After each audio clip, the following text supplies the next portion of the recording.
Mentre ora scorrono alcune immagini della linea dei Tauri con dei treni in direzione di Villacco, il treno con cui noi faremo il nostro viaggio è un Eurocity, l'Eurocity 11 Mimara. Mimara era un croato di Zagabria. Negli anni 20 si trasferì in America divenendo miliardario. Dette così via ad una propria collezione privata di opere d'arte di tutte le epoche. Alla sua morte, pochi anni fa, egli destinò queste opere d'arte alla città natale di Zagabria.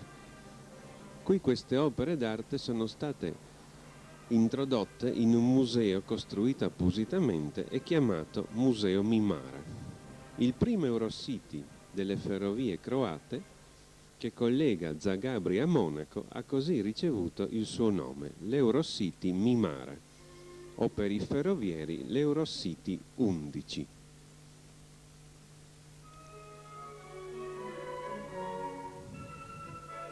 La linea che percorreremo prevede prima un tratto della linea di Gisela da Salisburgo a Schwarzach, poi la linea dei Tauri da Schwarzach a Spital-Milstädtersee e infine la linea della Drava da Spital-Milstädtersee a Villacco. Le immagini che vediamo sono state tutte girate sulla rampa nord e sud della linea dei Tauri.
Voreinführung.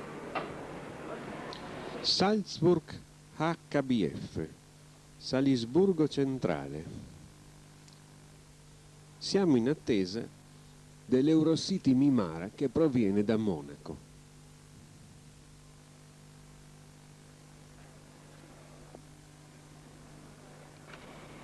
Ecco l'Eurocity 11 arrivare, trainato dalla locomotiva della serie 1044. Sull'altro binario è fermo l'Eurocity 10, il Zagabria-Monaco. I due treni si incontrano proprio qui, nella stazione di Salisburgo. Le vetture che vediamo sono reduci da un lungo viaggio. Zagabria-Monaco, poi noleggiate alle ferrovie tedesche, Monaco-Vienna, poi Vienna-Monaco e adesso Monaco-Zagabria.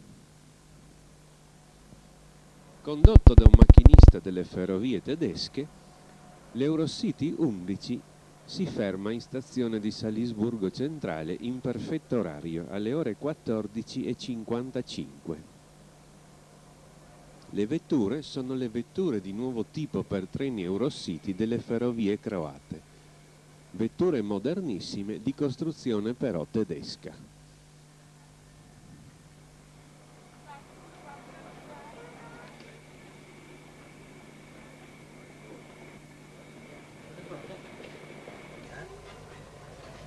Ore 15:08, segnale a via libera verde-giallo velocità 40. Il treno parte da Salisburgo e si avvia verso Villacco, mentre il cielo minaccia una tempesta che comunque ci lasceremo alle spalle.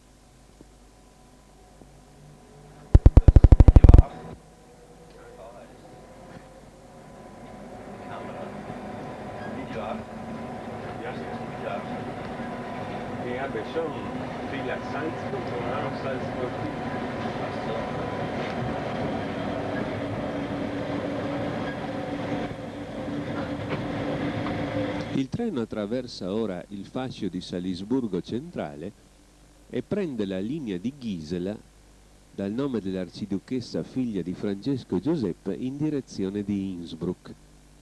Sulla sinistra invece vediamo innalzarsi in una rampa la linea di Elisabetta dell'imperatrice Sissi, la linea per Vienna.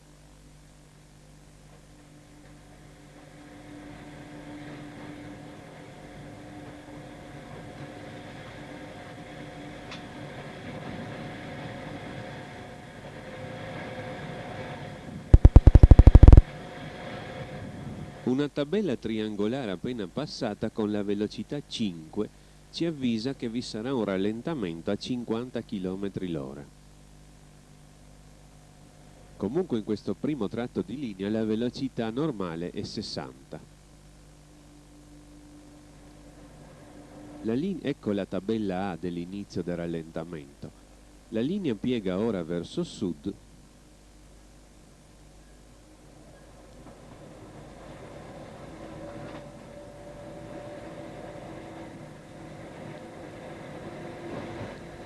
Si esce qui dalla stazione di Salisburgo centrale, che praticamente però è subito contigua a quella di Salzburg-Gnigl. Le tavole di orientamento del segnale di avviso ci avvisano ora il primo segnale di avviso del nostro viaggio, che con le due luci verdi inclinate ci avvisa la via libera. Subito dopo passiamo sotto il ponte del raccordo triangolare ferroviario che proviene dalla linea di Vienna e permette ai treni merci o a treni straordinari di passare dalla linea di Vienna a quella di Gisela senza effettuare l'inversione di marcia a Salisburgo centrale.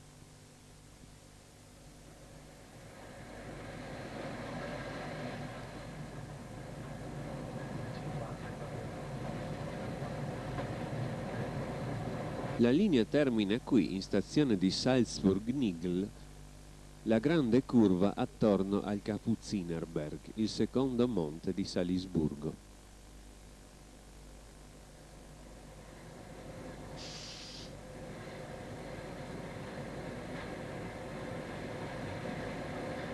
Alla nostra destra abbiamo ora il fascio di smistamento di Salzburg-Gnigl e a sinistra la stazione, il fabbricato viaggiatori. Qui in questo punto vi è la fermata dei treni locali. Ed ecco ora, verde con due verdi, il segnale che ci dà via libera con avviso di via libera sul fascio d'uscita di Salzburg-Gnigl.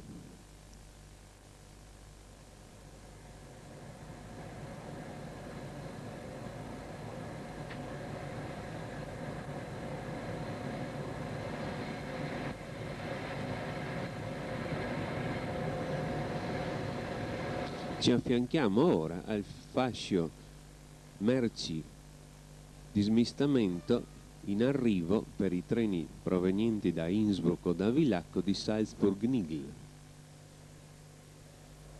Siamo quasi alla fine della stazione.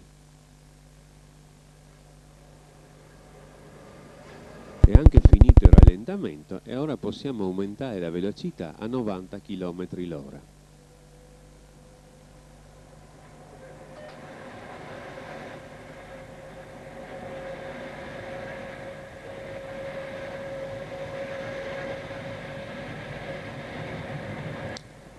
Ed ecco il segnale d'uscita da Salzburg-Gnigl.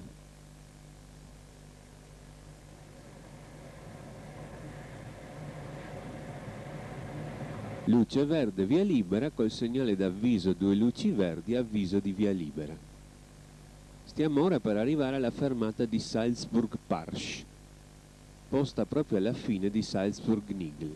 Qui a destra abbiamo il famoso ex posto di blocco, ora sede del gruppo ferromodellistico salisburghese, con il grande plastico.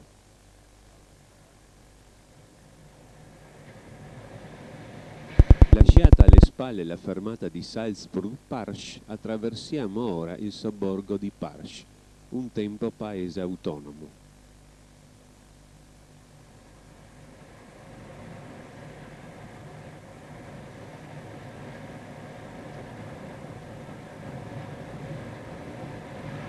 Ci avviciniamo ora alla stazione di Salzburg-Aigen.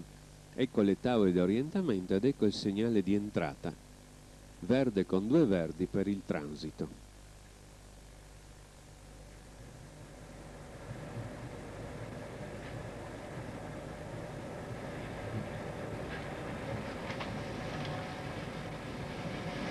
La tabella A che vediamo lì è il rallentamento a 70 km all'ora per lavoro e gli scambi, rallentamento che avevamo già trovato nel film dell'andata, un mese prima del film che ora vediamo.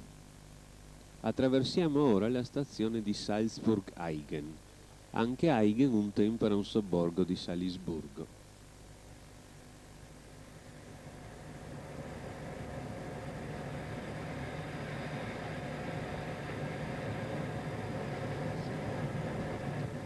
Il segnale di partenza di Salzburg-Aigen ci darà ora con la sua luce verde la via libera.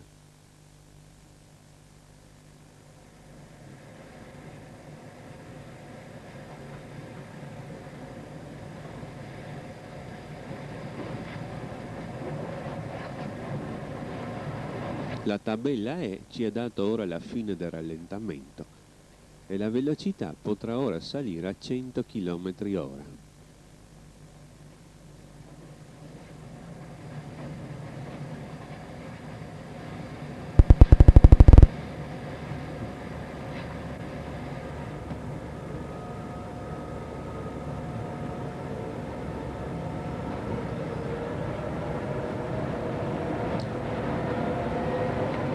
Ecco il treno aumentare la velocità, mentre sul fondo vediamo le Alpi che dovremo superare per arrivare a Villacco.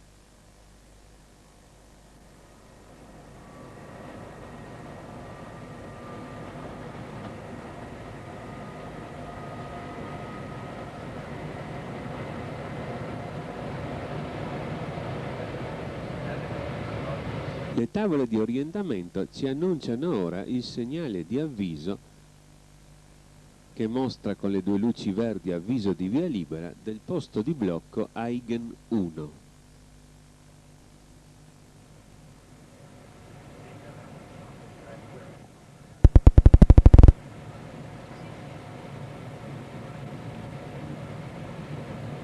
Ecco la tabella bianca con 3 strisce nere che ci avvisa invece il marciapiede della fermata di Elsbetten.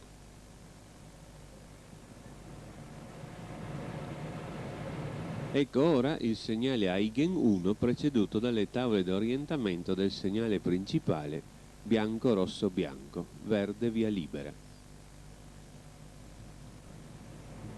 La velocità in questo tratto scende ora a 90 km/h, intanto attraversiamo la fermata di Elsbetten.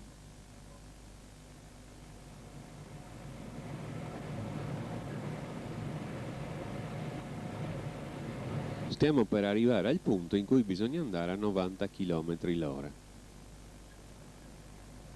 in coincidenza più o meno della vecchia fermata di Elsbetten che è stata chiusa e di cui vediamo ora sulla destra il fabbricato superstite, coincidente con un antico posto di blocco.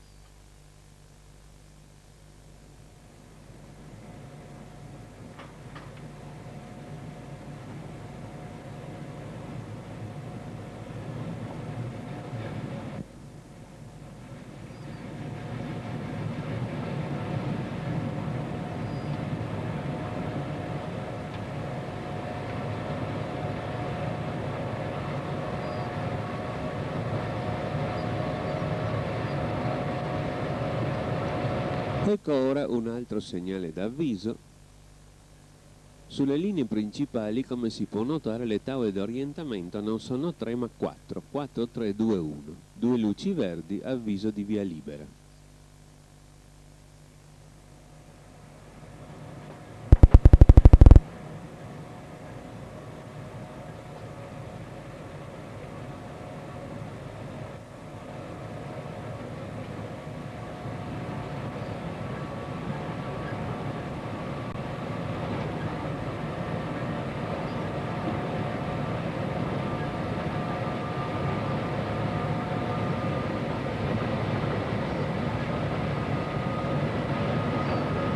Ecco ora le tavole d'orientamento del segnale principale, che con la sua luce verde ci dà la via libera. Questo segnale principale adesso protegge questa comunicazione di scambi denominata Turnberg. Si tratta dell'antico posto di blocco Aigen 2.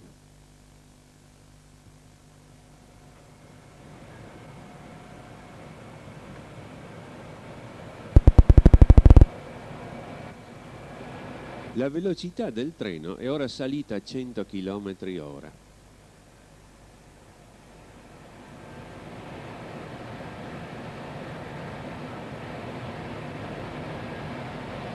E adesso il treno sta accelerando ancora perché siamo arrivati al punto dove si può andare a 130 km/h. Ecco ora le tavole di orientamento di un altro segnale d'avviso che ci avvisa la via libera con le due luci verdi inclinate.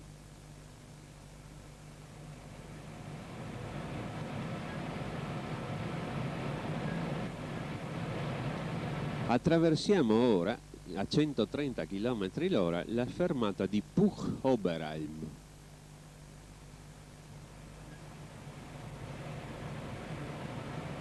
Ed ecco il segnale di blocco Aigen 3 con la luce verde della via libera.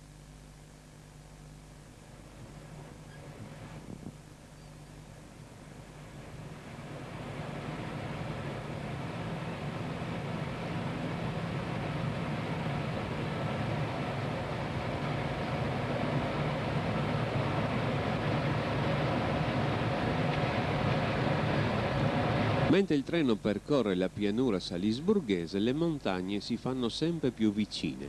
Le tavole ci annunciano ora l'avviso di Hallein. Due verdi, via libera, avviso.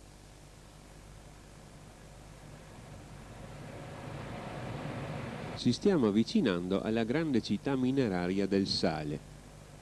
Le montagne sulla destra sono infatti tutte piene di grandi miniere di sale.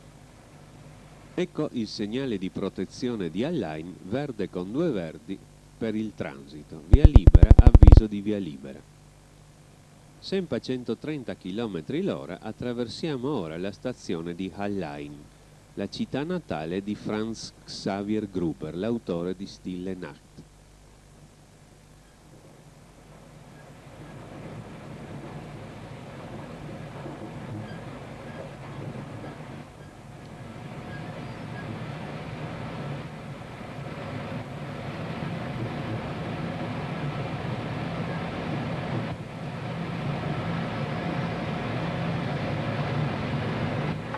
Il segnale di partenza verde ci dà ora la via libera.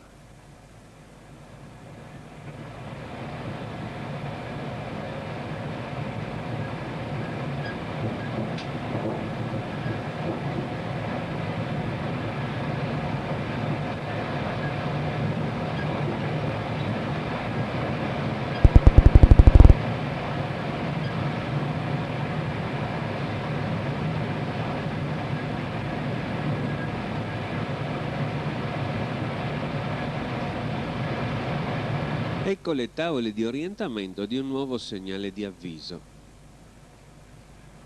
Due verdi inclinati, avviso di via libera.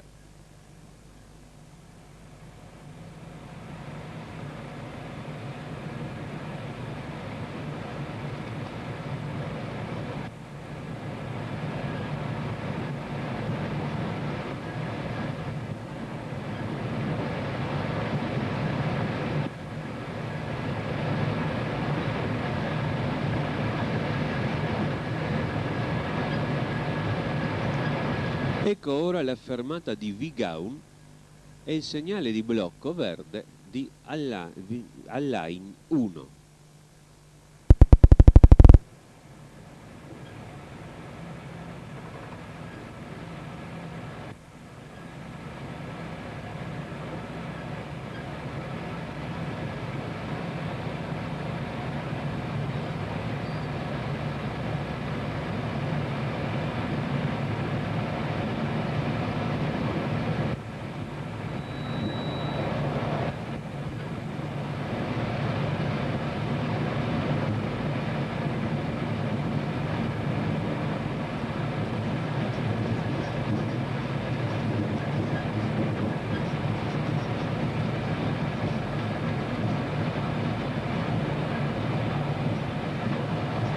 Qui ora in fase di montaggio questa comunicazione di scambi che per il momento ancora non funziona, ma oggi è perfettamente funzionante. Ecco intanto le tavole e poi il segnale d'avviso con i due verdi inclinati della via libera della stazione di Kukl.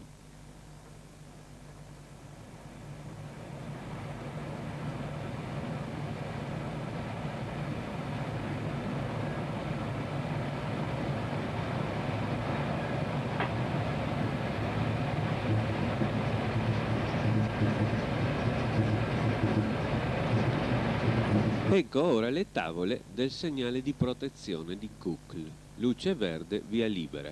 Kukl è una stazione secondaria, per questo ha solo il segnale di protezione. Intanto è passato un triangolo con la cifra 7 per un rallentamento e il treno comincia a frenare. Come si diceva, è una stazione dove i binari deviati vengono usati soltanto per manovre e quindi per questo motivo ha soltanto il segnale di protezione. Intanto il treno rallenta per il rallentamento a 70 km/h, che ci sarà ora avvisato dalla tabella A.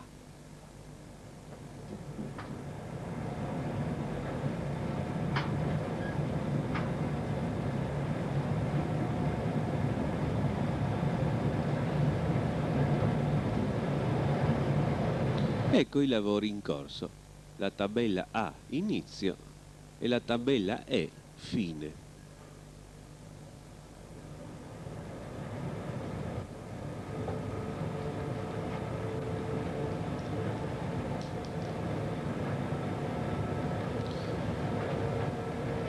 Regolandosi sugli specchi retrovisori, il macchinista, quando il treno è tutto uscito da rallentamento, non esiste in Austria la distinzione fra treni viaggiatori e treni merci, tutte le vetture devono fare per ogni treno il rallentamento completo.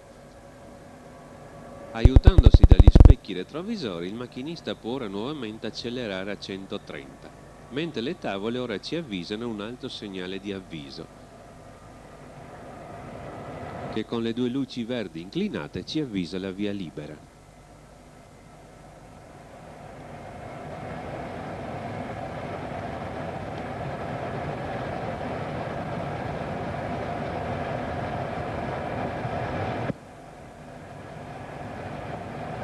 Ci stiamo avvicinando alla stazione di Golling. Subito dopo di questa la velocità scende a 90, quindi presto una tabella triangolare 9 collegata al magnete indusi ci indicherà la riduzione di velocità. Ma intanto ecco il segnale di protezione di Golling. Verde con due gialli orizzontali, via libera con avviso di fermata. Mentre suona l'allarme dell'indusi, il treno frena per la fermata. Il motivo di questa fermata è la fermata d'orario. Golling-Abtenau è la porta d'accesso alla magnifica regione del Salzkammergut che si trova alla nostra sinistra e ai laghi di Gosau e di Hallstatt. Ecco la tabella 9 e il suono dell'indusi. Perciò molti treni importanti si fermano a Golling-Abtenau, anche se non tutti, ma l'Eurocity Mimara è uno di questi. Alle 15:30 con 3 minuti di ritardo ci fermiamo a Golling. Il ritardo è ovviamente dovuto a tutta quella serie di rallentamenti in uscita di Salisburgo e poco prima di Golling, a Kukl. Ecco il segnale di partenza rosso mentre il treno si ferma nella stazione di Golling-Abtenau.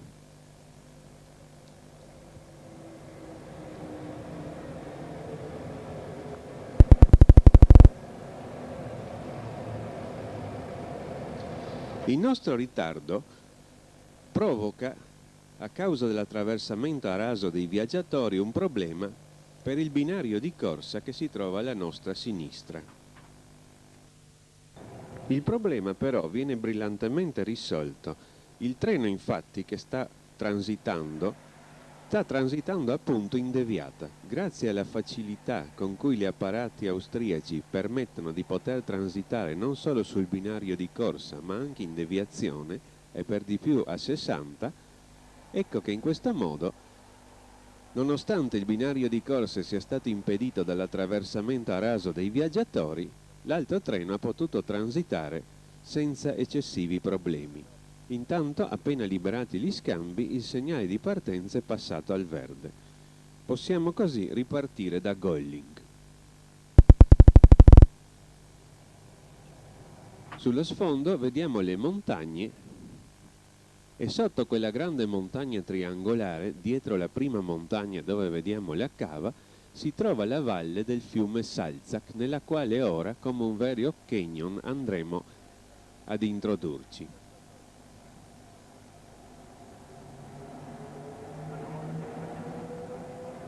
Il treno riparte da Golling e prende velocità. Subito però fuori di Golling una tabella 9 ci indica la velocità di 90.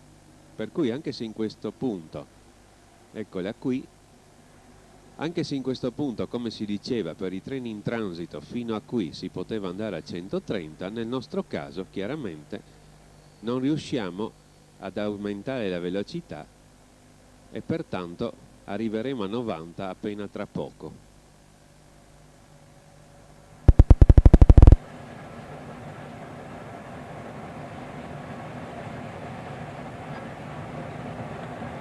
Ora un'altra tabella col suono dell'Indusi 7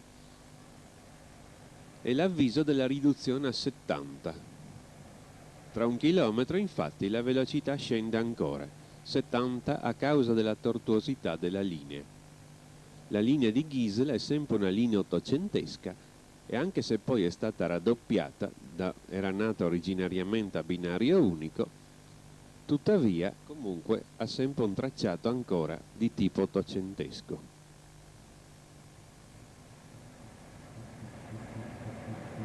Ci stiamo ora avvicinando ad un tratto di separazione fra due sottostazioni, ecco la tabella d'avviso.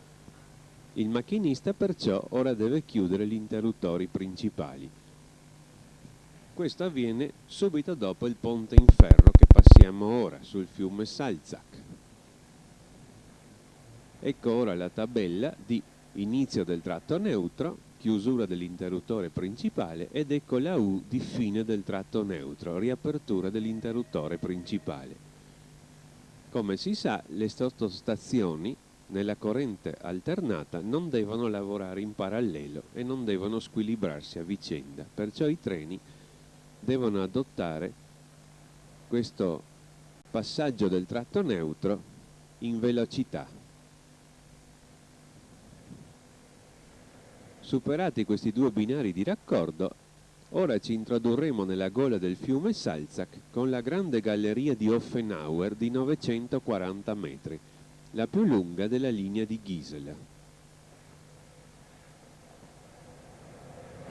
Anche se la linea, come si è detto, era stata costruita a semplice binario, questa galleria comunque, fin dal primo giorno, venne costruita per la sagoma a doppio binario. La galleria è rettilinea, ma è curva poco prima della fine, perciò non possiamo vedere la sua uscita.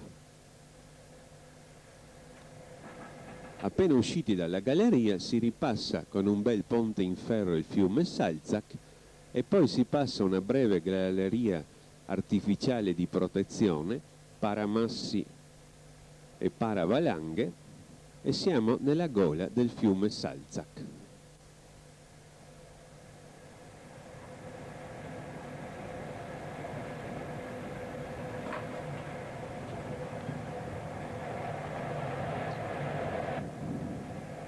Ecco ora le tavole di orientamento di un segnale di avviso che con le due luci verdi ci avvisa via libera.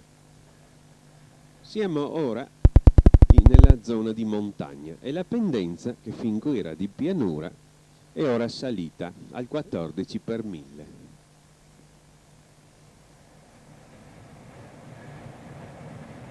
Siamo ora nella stretta di Lueg. Qui troviamo il segnale di blocco di Golling 1. Questo segnale ora ci è annunciato dalle sue tavole di orientamento e con la sua luce verde ci dà via libera, preceduto da un ripetitore con la barra in alto.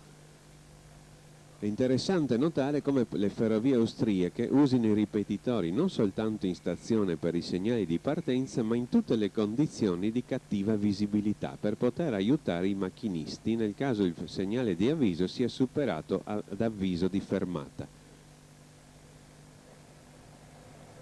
La tabella con le 3 strisce bianco-nere ci indica una fermata. Intanto passiamo agli scambi della comunicazione Lueg.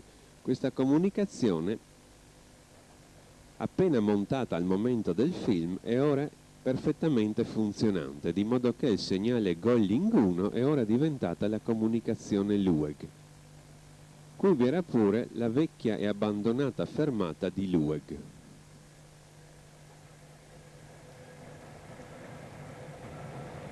Ecco il marciapiede.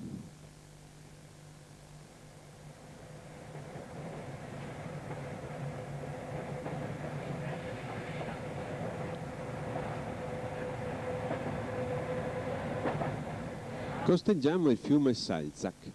Nella strettoia, la strada e la ferrovia si guadagnano il posto fra la montagna e il fiume.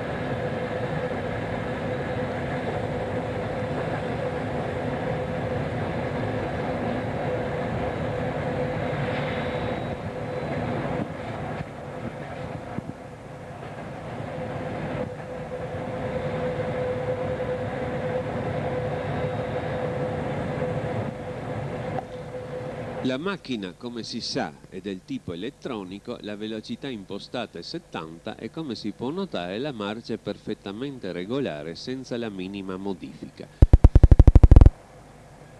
Ecco ora le tavole di orientamento di un segnale di avviso, che con le 2 luci verdi ci avvisa la via libera.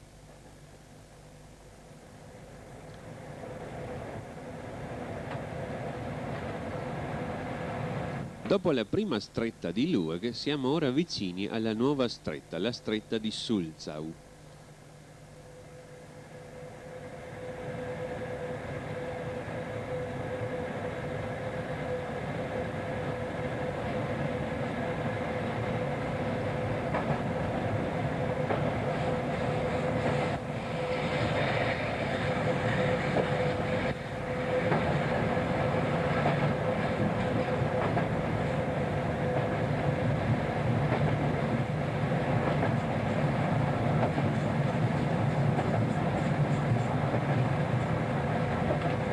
Ci avviciniamo ora alla stazione di Sulzau. Ecco le tavole di orientamento del segnale principale, anche qui preceduto da ripetitore, luce verde.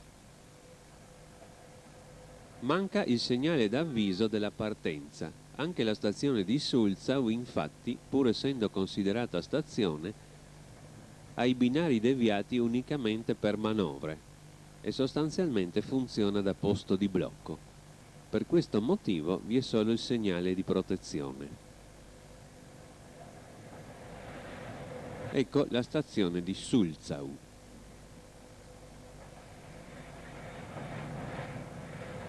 I termini usati nella descrizione sono termini all'italiana, perché segnale di protezione di partenza in realtà nelle ferrovie austriache bisogna dire segnale di entrata e segnale di uscita.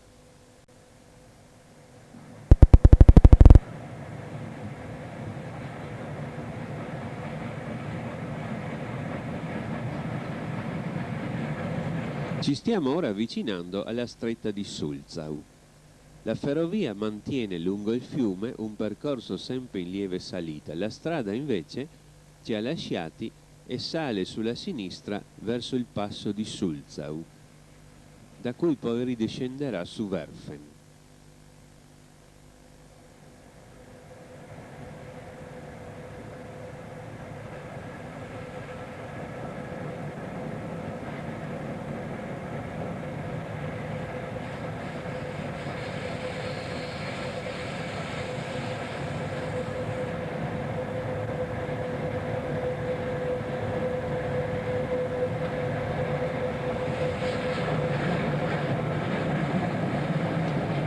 Osservando questo doppio ponte si nota appunto che la linea è stata raddoppiata successivamente alla sua costruzione. Tutte le opere d'arte principali sono infatti doppie, con separazione dei binari. Ecco ora le tavole di orientamento del segnale d'avviso del posto di blocco intermedio che con le due luci verdi ci avvisa via libera.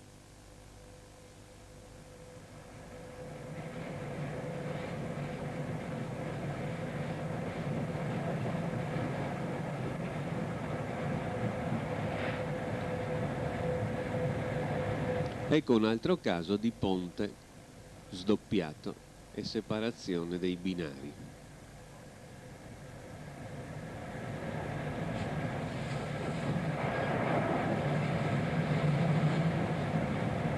Ecco ora le tavole di orientamento del segnale di blocco intermedio Sulzau 1.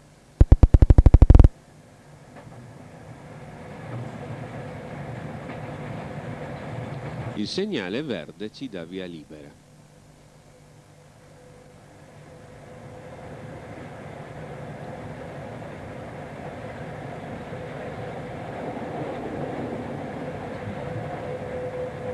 Siamo ora alla fermata di Tenneck. Questa fermata presenta anche dei binari deviati, ovviamente bloccati, ma non è considerata stazione nemmeno posto di blocco. Per accedere a questi binari e prelevare o immettere carri è necessario interrompere la circolazione sul binario che stiamo percorrendo. Ecco il marciapiede di Tenneck.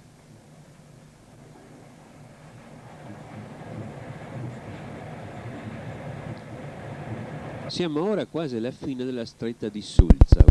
Davanti a noi si erge quasi a strapiombo la parete della montagna che domina questa stretta. In alto, non lo possiamo vedere, si trova il magnifico castello di Werfen che domina questa gola. Oggi il castello è un ristorante.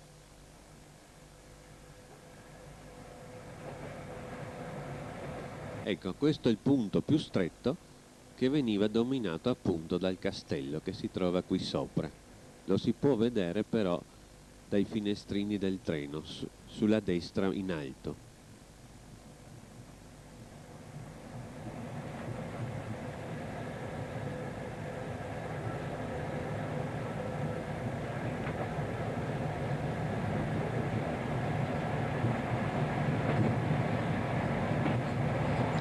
Come già detto nell'altro film, i chilometri ogni 100 metri sono indicati da tabelle sui pali della linea aerea. Ecco qui il chilometro 43 e 600 metri.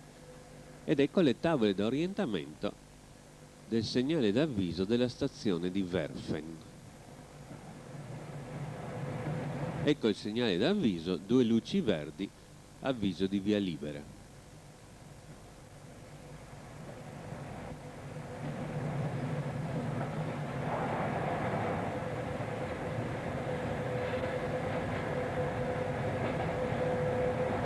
Superata la stretta, eccoci nella bellissima regione denominata Pongau. Ecco le tavole del segnale di protezione di Werfen, verde con 2 verdi per il transito, via libera, avviso di via libera. Sulla nostra sinistra, sopra di noi, domina la bellissima montagna del gruppo del Dachstein e qui da Werfen sale la funivia che porta alla magnifica grotta di ghiaccio denominata Eisriesenwelt. Transitiamo ora in stazione di Werfen, sempre a 70 km l'ora. Noteremo ferma una vecchia automotrice delle ferrovie austriache degli anni 30 non più in servizio. Questa automotrice ora appartiene ad un club di Innsbruck ed è venuta qui in gita per portare appunto i soci del club in visita alle grotte. Il segnale di partenza verde ora ci dà la via libera preceduto dal suo ripetitore.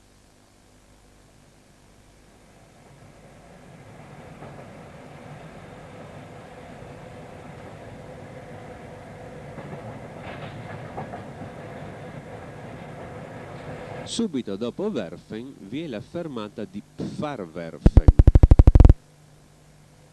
Ecco la tabella bianca con le strisce nere oblique che ci avvisa la fermata.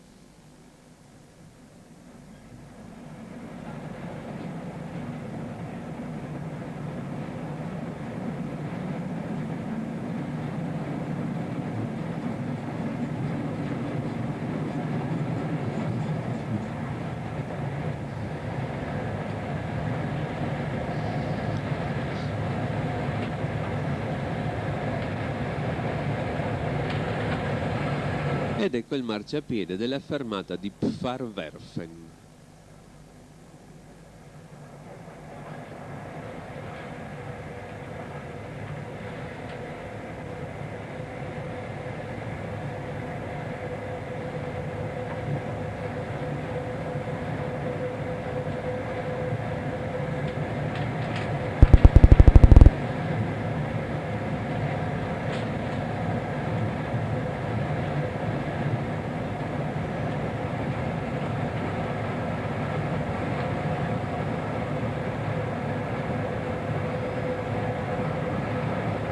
Ecco ora le tavole di orientamento del blocco intermedio, del segnale di avviso.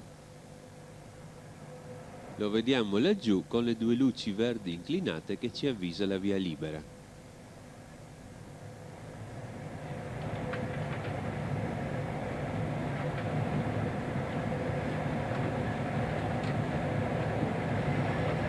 La linea ora si riaccosta al fiume Salzach. Siamo sempre a 70 km all'ora e come già detto prima la velocità è perfettamente costante grazie alla regolazione elettronica della locomotiva 1044. Una ottima locomotiva per tutti i tipi di servizi importanti, sia viaggiatori che merci, che si avvia ai 20 anni di vita.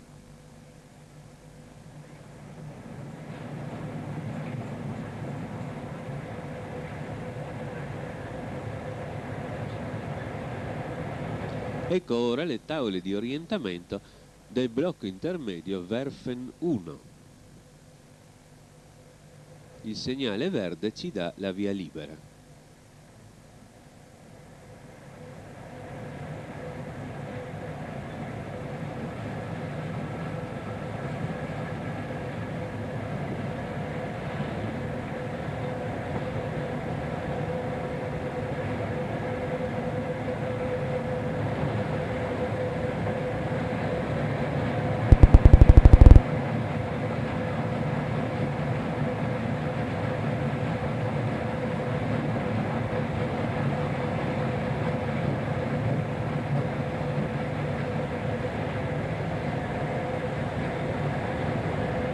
Passiamo ora sotto la strada statale con questo curioso ponte obliquo ad arco.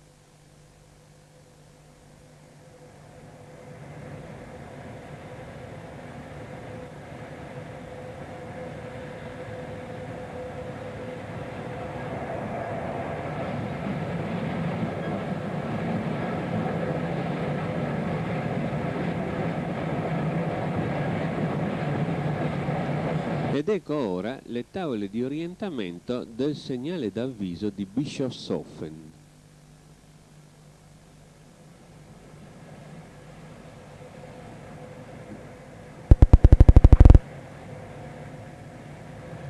Giallo con 2 verdi a triangolo, avviso di 60.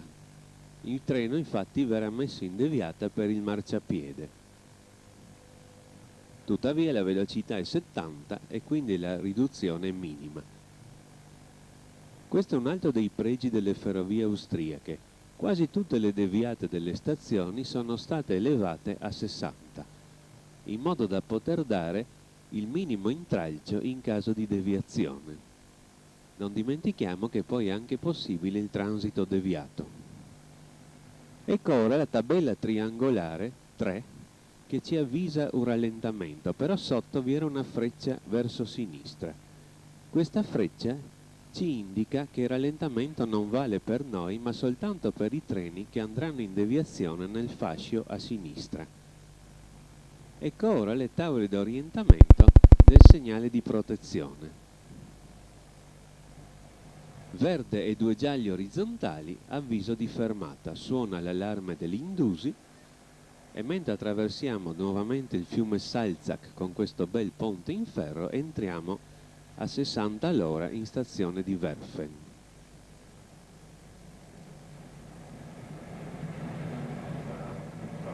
Ecco la A del rallentamento che però vale per i treni che fanno questa deviata. La tabella 8 in entrata invece ci avvisava che la velocità sale a 80. Comunque per noi la cosa non ha in questo momento importanza perché il treno si ferma. La stazione di Bischofshofen, dalla quale ora confluisce da sinistra la linea della valle dell'Enns proveniente da Selzthal, è una stazione molto importante ed è, come si sa, una stazione isola, circondata dai binari da ogni parte. Per raggiungerla è necessario in ogni caso percorrere un sottopassaggio. Il treno si ferma a Bischofshofen alle ore 15:53, sempre con 3 minuti di ritardo. La bassa velocità di questo tratto di linea non ci ha infatti permesso recuperi. La tabella H indica il punto di arresto, mentre il segnale di partenza è rosso.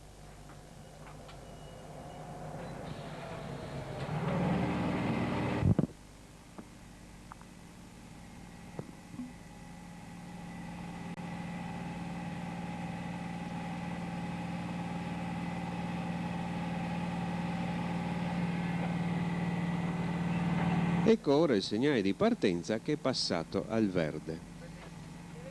Via libera con avviso di via libera. La stazione infatti di Bischofshofen è divisa in 2 parti. Noi siamo nella parte viaggiatori, ma poi vi è ancora il fascio merci. Abbiamo quindi poi più avanti un secondo segnale di partenza.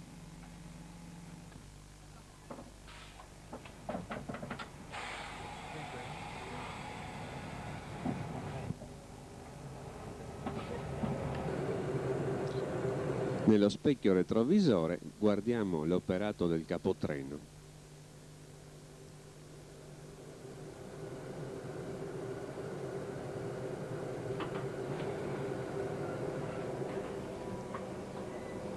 Ed ecco ora il macchinista, tramite la leva della corrente, che ci dà la partenza, mentre con l'altra leva, con il pomolo, aumentava la velocità a 80, perché in questo tratto la velocità ora è 80.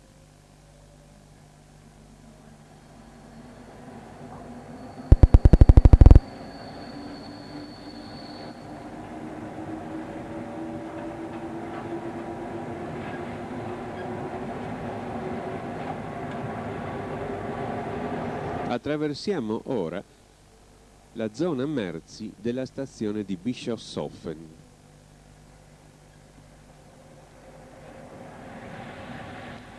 Un'altra tabella triangolare 7 invece ci avvisa che tra un po' la velocità scenderà nuovamente a 70.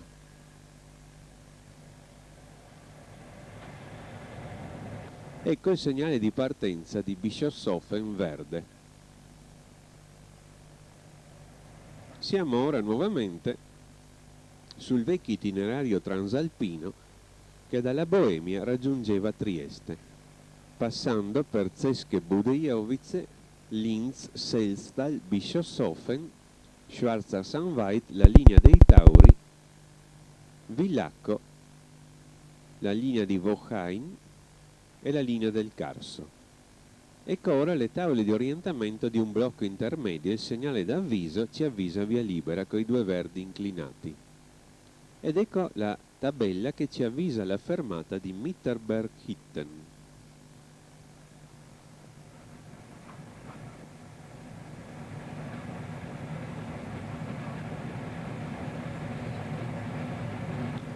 Nuovamente a 70 km l'ora ci avviciniamo ora al blocco intermedio di Bischofshofen 1, annunciato dalle tavole di orientamento. La luce verde via libera.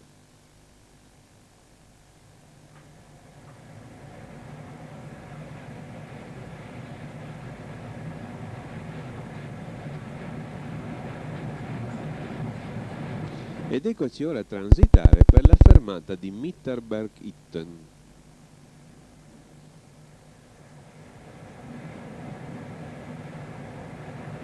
Anche questa fermata, come si vede, è dotata di un binario di ricovero bloccato. Ora la tabella 8,5 ci eleva la velocità a 85. Ecco intanto le tavole di orientamento di un altro segnale d'avviso che nuovamente con le due luci verdi ci avvisa via libera.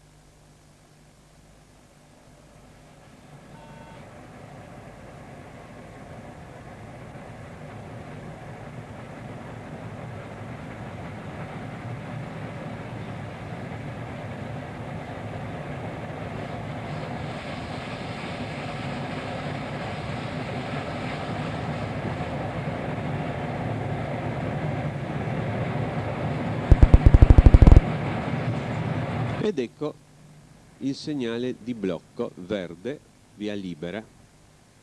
Questo è il posto Bischofshofen 2.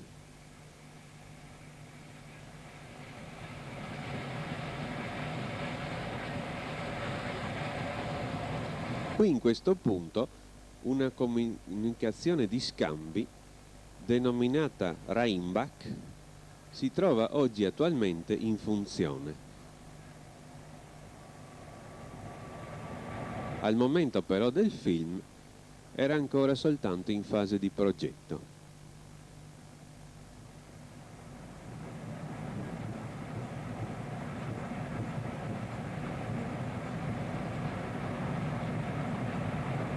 Ci avviciniamo ora al chilometro 56,8 dove la velocità può salire a 90.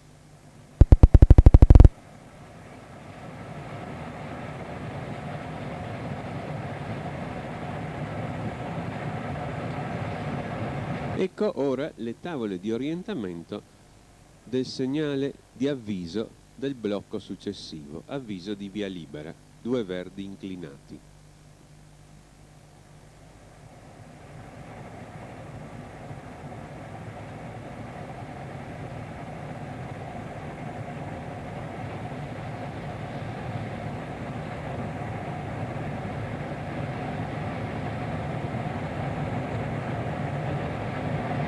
Mentre la velocità del treno è ora salita a 90, ecco le tavole di orientamento del blocco Bischofshofen 3, luce verde via libera.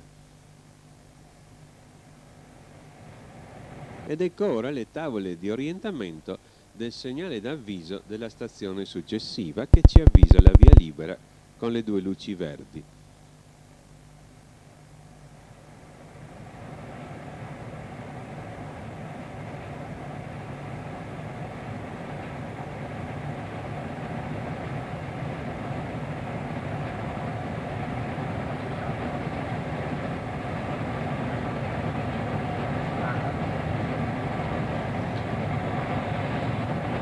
Ecco ora le tavole di orientamento del segnale di protezione della stazione di St. Johann in Pongau, verde con due verdi, transito, via libera, avviso di via libera. Siamo qui nel cuore della regione Pongau ed eccoci transitare per la stazione di St. Joachim in Pongau.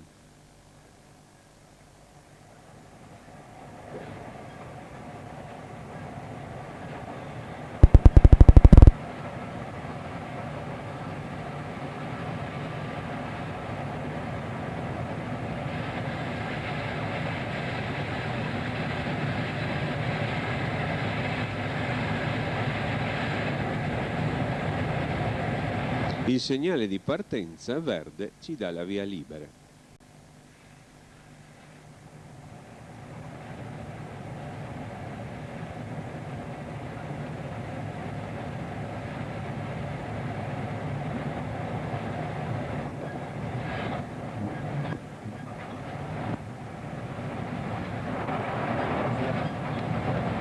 Ecco ora le tavole di orientamento di un segnale d'avviso del blocco intermedio successivo. 2 luci verdi, avviso di via libera.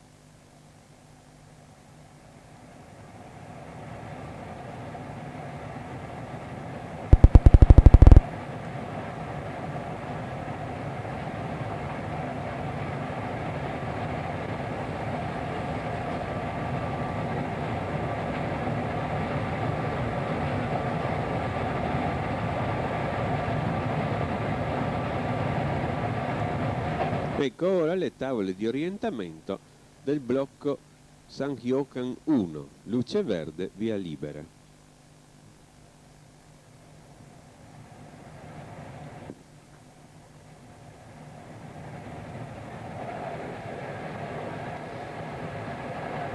Il treno che è appena passato è un elettrotreno. Ecco l'avviso intanto di via libera del blocco successivo. Questo elettrotreno però era trainato da un locomotore, si era guastato e in questo caso un locomotore provvede alla trazione.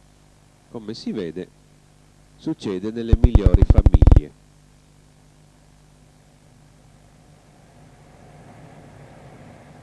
Ci avviciniamo ora al punto in cui la velocità dovrà scendere a 70 km all'ora e intanto ecco il blocco con la luce verde via libera di St. Joachim 2.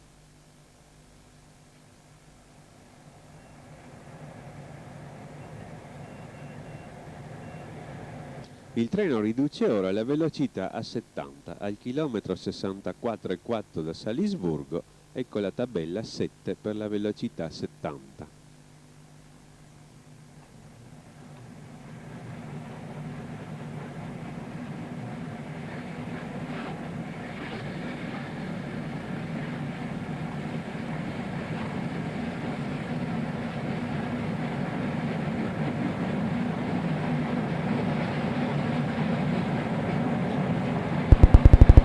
Ci stiamo ora avvicinando alla fine del nostro viaggio sulla linea di Gisela, alla stazione di diramazione di Schwarzach St. Veit. Ecco il segnale di protezione verde con 2 gialli che ci dà la fermata. Il treno infatti si ferma d'orario. Ripassiamo il fiume Salzach ed entriamo ora nella grande stazione di diramazione di Schwarzach St. Veit. I segnali che vediamo ogni tanto con 2 luci bianche orizzontali sono i segnali di manovra, però per regolamento delle ferrovie austriache questi segnali non si muovono mai quando un treno transita, si muovono solo per le manovre, perciò mostrano sempre la posizione di fermata per la manovra. Per il nostro treno non ha il minimo significato. Ecco il grande fascio della stazione di Schwarzach St. Veit, la grande diramazione della linea dei Tauri dalla linea di Gisela. Siamo qui al chilometro 65 da Salisburgo. Il treno supera il segnale di sbarramento intermedio con le 2 luci bianche orizzontali che serve a dividere il binario per arrivi corti e si ferma al segnale di partenza,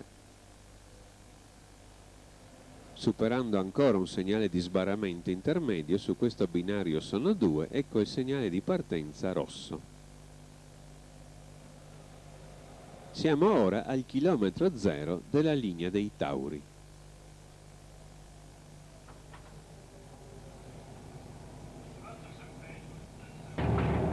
Il segnale di partenza con le due luci verdi ci dà via libera a 60 e il treno riparte dalla stazione di Schwarzach-Sanweit piegando a sinistra sulla linea dei Tauri. Possiamo qui vedere le ottime deviate che consentono ai treni di poter cambiare direzione fra le due linee con perditempi praticamente minimi. Ecco ora iniziare a sinistra la rampa della linea dei Tauri, mentre a destra la linea di Gisela si avvia verso Innsbruck. Inizia qui la rampa nord della linea dei Tauri con pendenza del 27 per 1000. Questa rampa, questa prima parte della rampa è dovuta ad uno scherzo della natura. La valle di Gastein, verso la quale ora ci dirigiamo, quella grande V che si vede in alto a destra fra i monti, non è una valle come tutte le altre che si dirama dalla valle principale, è una valle pensile. Dobbiamo quindi ora superare un dislivello di 150 metri per poter appena entrare in questa valle. Il tratto che percorriamo ora è stato da poco raddoppiato a doppio binario ed è quindi del tutto nuovo. Qui subito ai suoi tempi la linea cominciava in rampa a binario unico. Le tavole di orientamento ci annunciano ora un segnale di avviso che con le due luci verdi ci dà l'avviso di via libera.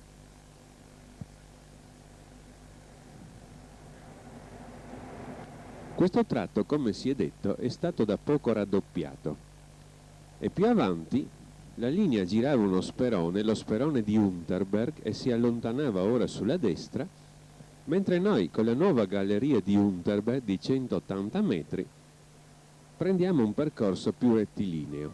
La vecchia galleria era lunga 79 metri ed ecco il segnale verde che protegge lo scambio denominato Brandstadt, dove il tracciato si ricongiunge al vecchio e la linea ritorna a binario unico. Siamo ora sulla vecchia rampa, sempre al 27 per 1000. Ed ecco il viadotto di Thomasbach di 95 metri.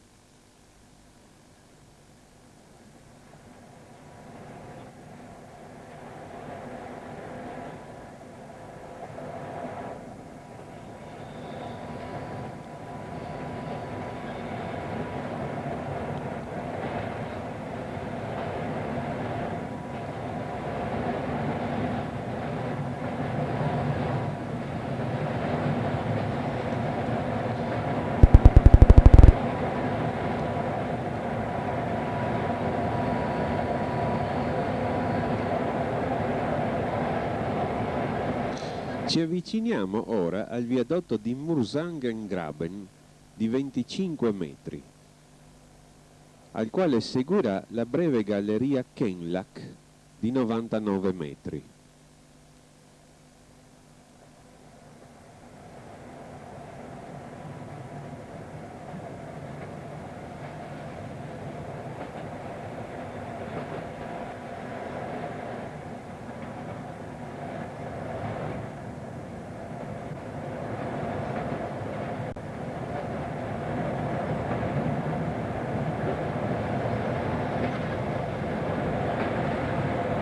Ecco intanto le tavole di orientamento del segnale d'avviso di Leuchfarn, che con le due luci verdi inclinate ci avvisa via libera.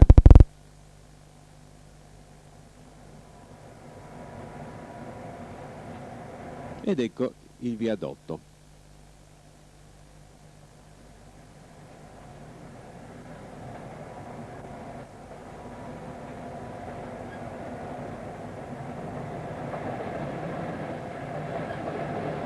Ed ecco la galleria di Kenlach citata, di 99 metri.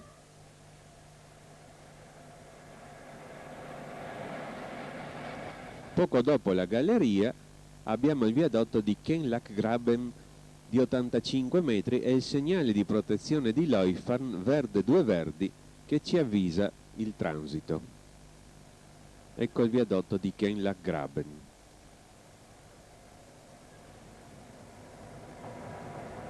Siamo ora in stazione di Leufarn. La stazione di Leufarn è telecomandata da Schwarza-Sanveit.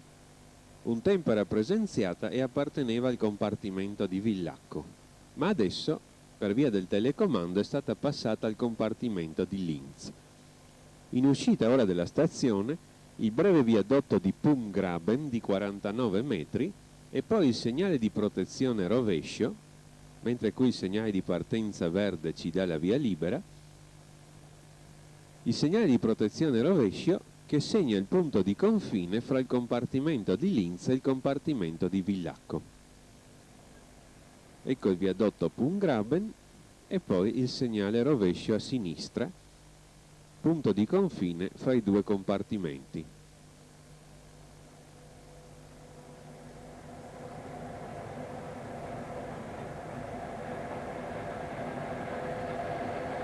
Ecco, siamo in compartimento di Villacco. La rampa continua sempre al 27 per 1000. Ora siamo alti sulla valle, siamo praticamente quasi alla quota della valle di Gastein. Sotto la valle del fiume Salzach si allontana. Noi ora pieghiamo decisamente verso sinistra ed entriamo nella galleria di Unterer Klamm di 736 metri.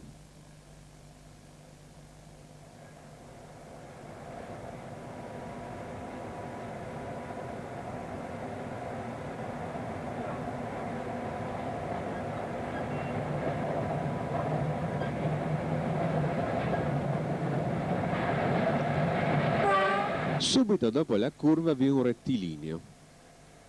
Appare l'uscita della galleria e l'entrata e l'uscita in fondo, con la cinepresa si vede male, della galleria di Oberer Klamm.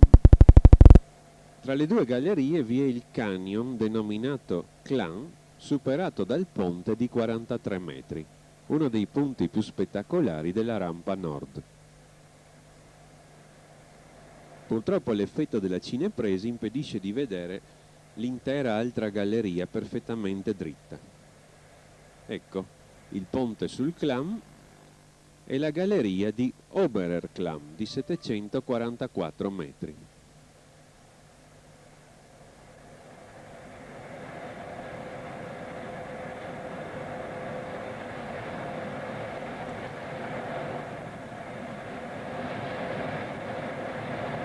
Ecco ora le tavole che ci annunciano il segnale d'avviso con le due luci verdi inclinate del posto di passaggio al doppio binario e la tabella con la scritta 8 che segnala un rallentamento.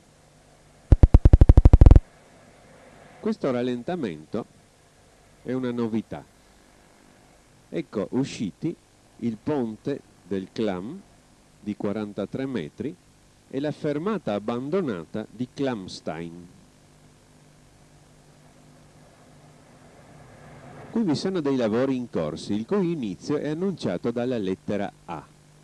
Questi lavori servono per il raddoppio. Nel film di andata erano appena iniziati, ma ora, un mese dopo, sono già in pieno svolgimento e quindi la linea ha già subito una piccola deviazione, ecco la tabella A causa appunto dei lavori di raddoppio. Oggi questo punto è stato raddoppiato. Mentre arriviamo alla fine del rallentamento, ecco il segnale che protegge il posto Unterberg, ecco la lettera E, fine del rallentamento, la luce verde ci dà via libera per il posto Unterberg. Qui a questo scambio la linea si raddoppia e siamo nel tratto nuovo.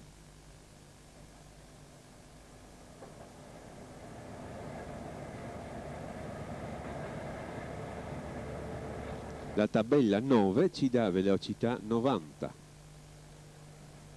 ma dopo poco la tabella 12 aumenta la velocità a 120. Ora siamo entrati nella valle di Gastein superando la stretta del Klamm.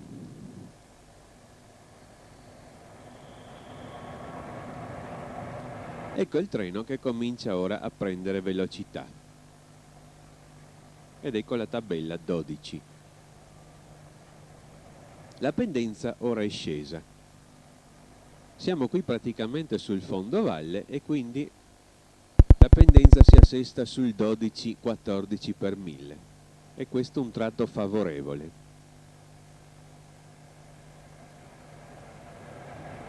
Il treno ora aumenta la velocità e presto saremo a 120 km l'ora.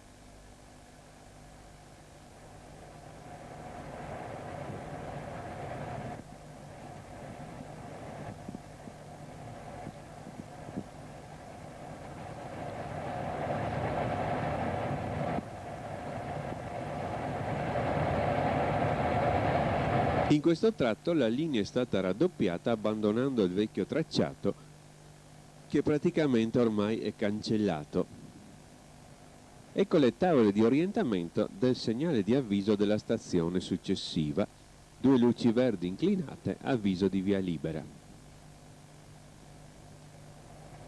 La valle di Gastein è una valle termale, famosa per le cure termali ma anche per le bellezze naturali. Siamo ora al primo importante paese turistico della valle. Dorf Gastein, ecco il segnale di protezione, verde 2 verdi per il transito. Come si ricorderà, il treno dell'andata si era fermato a Dorf Gastein, invece l'Eurocity Mimara non si ferma, però in compenso si era fermato a Golling. Interessante nella stazione di Dorf Gastein che soltanto i binari deviati hanno il marciapiede, mentre i binari di corsa sono privi di marciapiede per motivi di sicurezza. In fondo il segnale verde del segnale di partenza ci dà la via libera. Le fermate in posti turistici importanti ma non proprio tanto importanti vengono così ripartite su diversi treni. Come si è visto, il Wörthersee ferma a Dorf Gastein ma non a Golling e viceversa succede con il Mimara. Ora ci avviciniamo ad un tratto di separazione fra sottostazioni. Ecco il segnale d'avviso ed ora il segnale di chiusura dell'interruttore principale, cui segue subito dopo il segnale di apertura. Ecco il tratto neutro e qui il macchinista nuovamente disinserisce la macchina che passa di slancio e poi la reinserisce.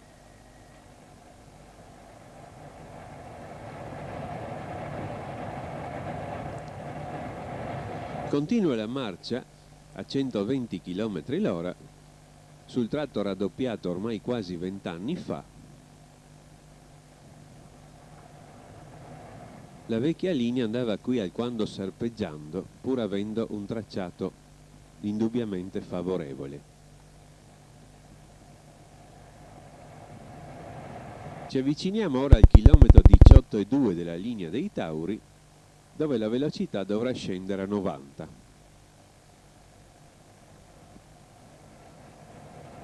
Ecco intanto le tavole di orientamento del segnale d'avviso della stazione di Bad Hofgastein che avvisa via libera.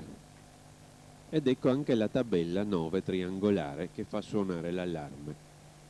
Il treno ora riduce la velocità a 90 km l'ora.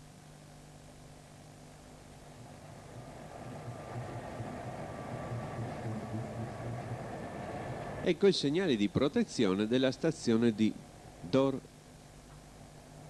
Bad Hofgastein, verde con 2 gialli orizzontali per la fermata d'orario. Ed ecco la tabella 9 del punto dove inizia la velocità 90. Il treno rallenta per fermarsi in stazione. La fermata doveva avvenire alle ore 16:22 e invece avviene alle ore 16:25, sempre con i famosi 3 minuti di ritardo. Il fatto che la velocità massima delle linee sia praticamente coincidente con la velocità d'orario, se favorisce la marcia in perfetto orario come tempi di percorrenza, indubbiamente sfavorisce i treni in caso di recuperi. Ecco la nuova stazione di Bad Hofgastein. Qui non è solo nuovo il tratto, ma anche tutto il fabbricato.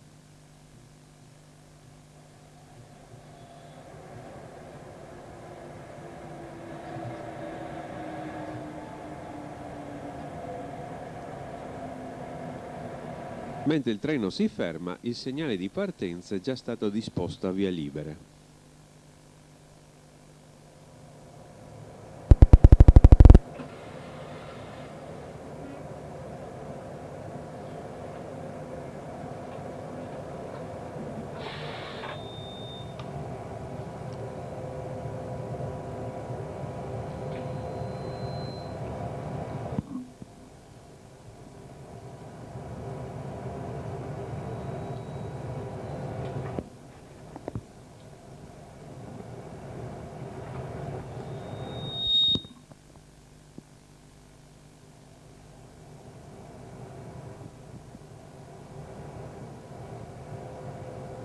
Ecco il segnale verde lampeggiante azionato dal capotreno che dà l'ordine di partenza.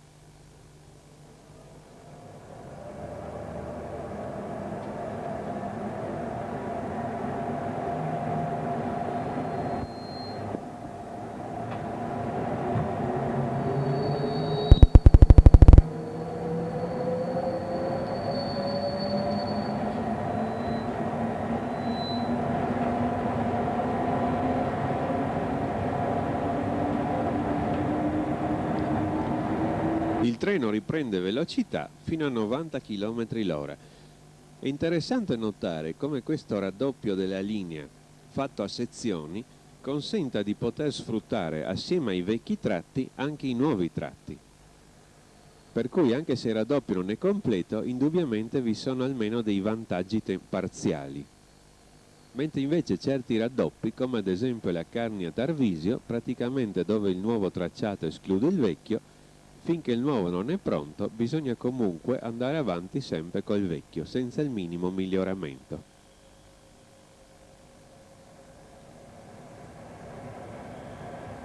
Ora la pendenza risale e va al 26 per 1000.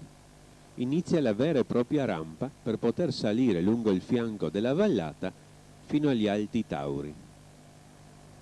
La valle resta pianeggiante, la strada sul fondovalle segue i paesi e poi con dei tornanti sale a Malnitz, ma il treno invece deve cominciare a salire subito.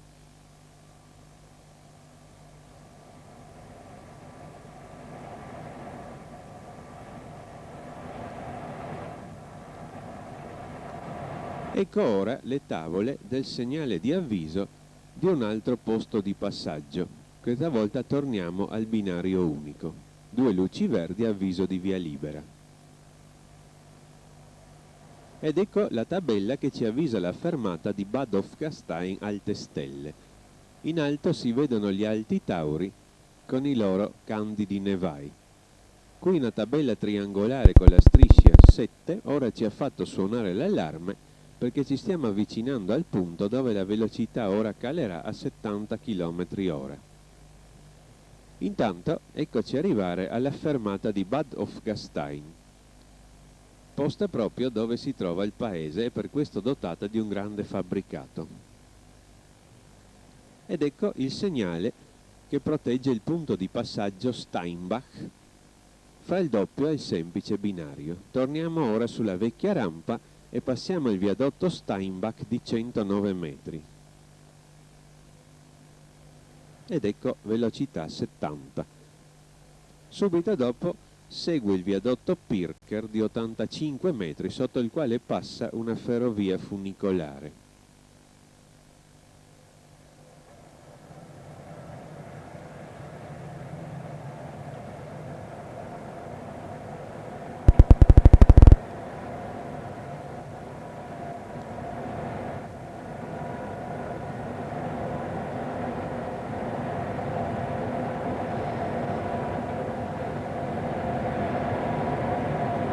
Ecco il viadotto di Weitmoser di 101 metri.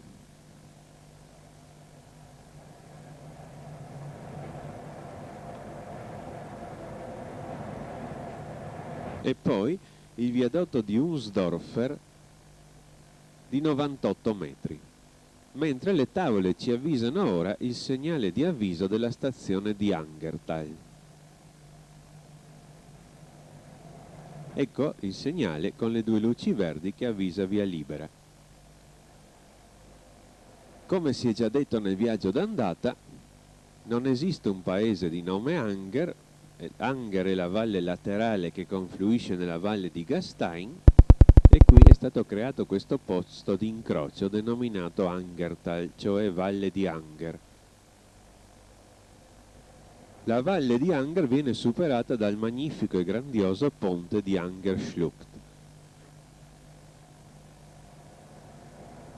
Ecco le tavole per il segnale di protezione di Angertal. Verde 2 verdi per il transito, via libera e avviso di via libera. E subito dopo ecco il grande ponte di Angerschlucht di 137 metri, alto 65 metri sul fondo valle. Subito dopo il ponte siamo in stazione di Angertal.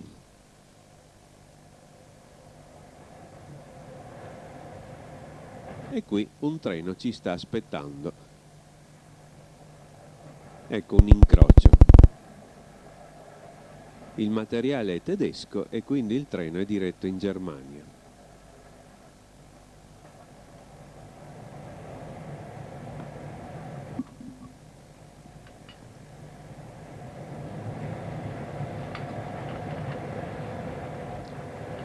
Sotto la vista meravigliosa degli Alti Tauri, il segnale di partenza verde ci dà la via libera.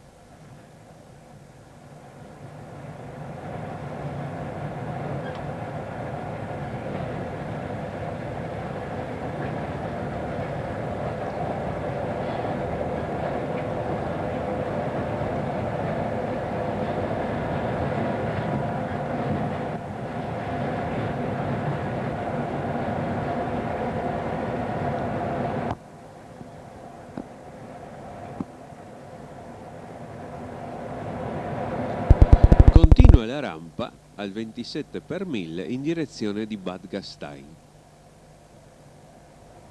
Ci stiamo ora avvicinando alla fine della valle.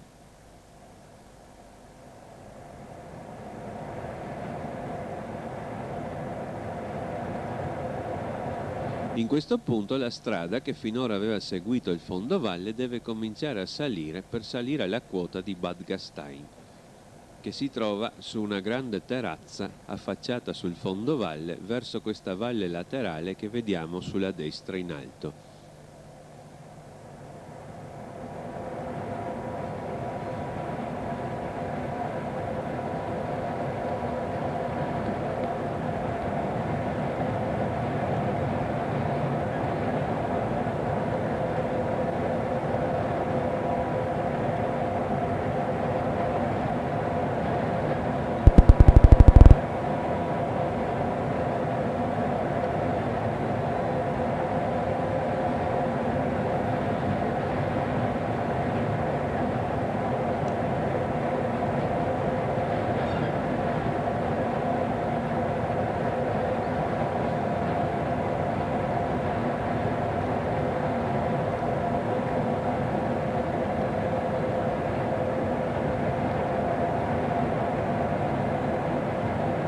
Ecco ora le tavole di orientamento del segnale d'avviso di Bad Gastein.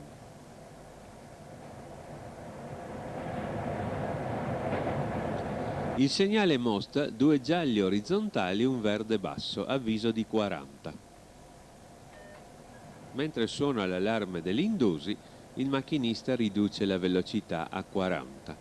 Entriamo perciò in deviata, deviata dovuta a comodità di marciapiede.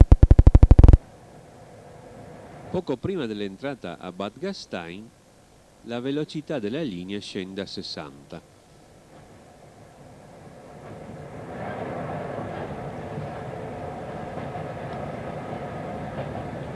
Ed ecco le tavole del segnale di protezione di Bad Gastein.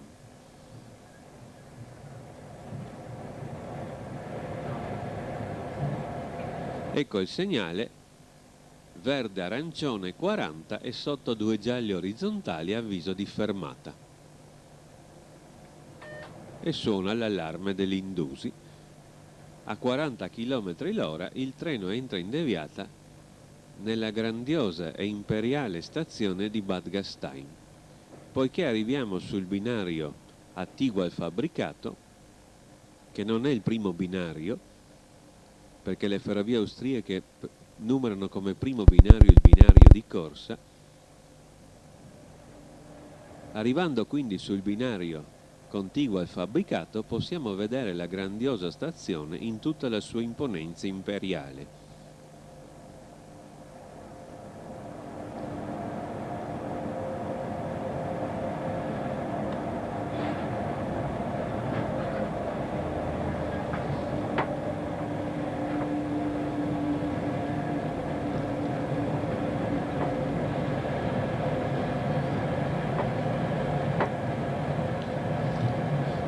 Il treno si ferma a Bad Gastein con 2 minuti di ritardo. In questa veloce scalata della rampa siamo riusciti a recuperare 1 minuto.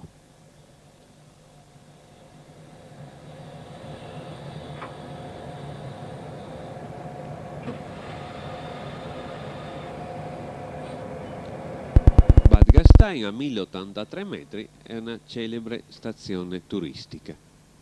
Vediamo ora il personale del treno che si preoccupa per la chiusura delle porte. Come si vede, gli specchi retrovisori sono sempre efficacissimi.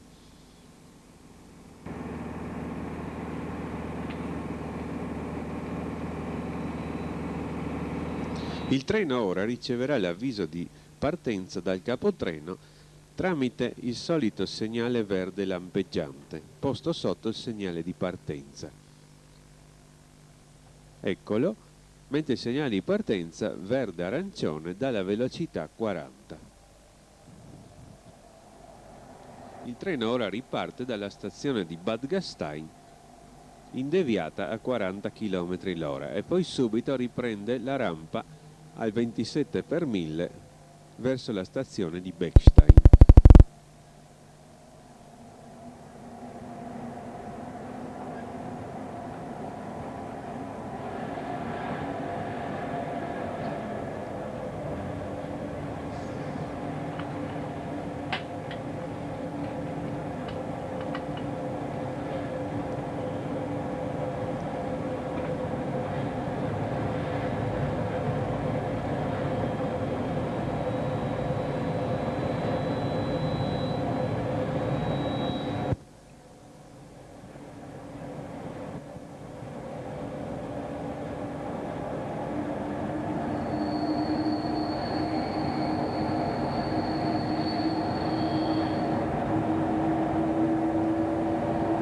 Uscito il treno dalla deviata, il macchinista può aumentare la velocità a 70 km/h, che è la velocità di questo tratto. Tra gli alberi si intravedono delle case. Sono le case che praticamente ormai congiungono Bad Gastein e Bechstein. Però curiosamente questi alberi interposti fra la ferrovia e le case danno l'idea che il treno viaggi sperduto nel bosco, mentre in realtà siamo vicinissimi ai centri abitati.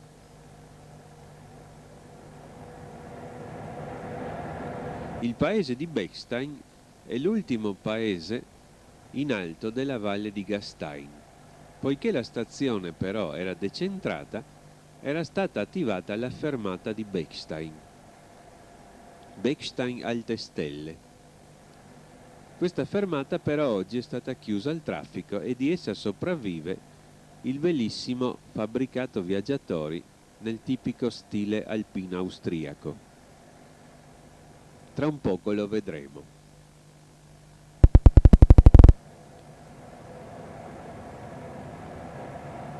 Ecco le tavole di orientamento del segnale d'avviso della stazione di Bechstein, che con le sue 2 luci verdi ci avvisa via libera.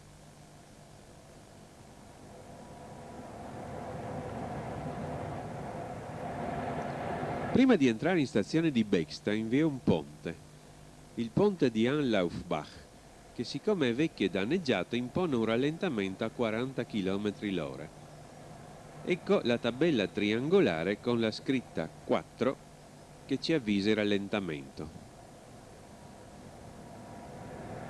E mentre in fondo appare il segnale di protezione di Bechstein, verde con 2 verdi per il transito, Ecco alla nostra destra la fermata abbandonata di Bechstein Alte Stelle.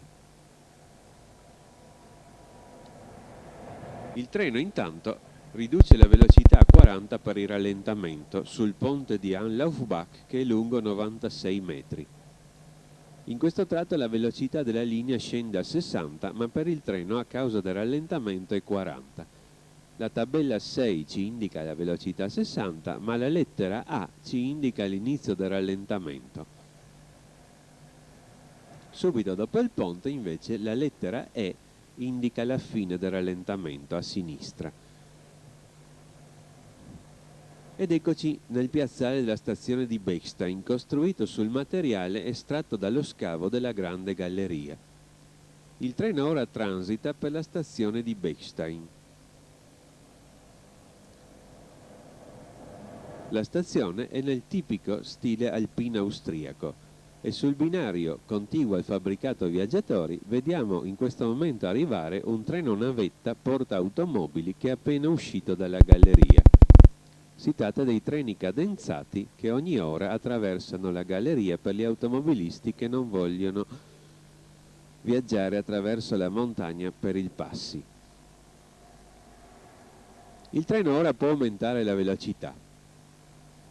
Il primo segnale di partenza di Bechstein, verde con 2 vertici, dà via libera con avviso di via libera. In galleria vi sono ancora degli scambi e poi avremo un altro segnale di partenza. Ed eccoci entrare nella grande galleria dei Tauri di 8.550,58 metri.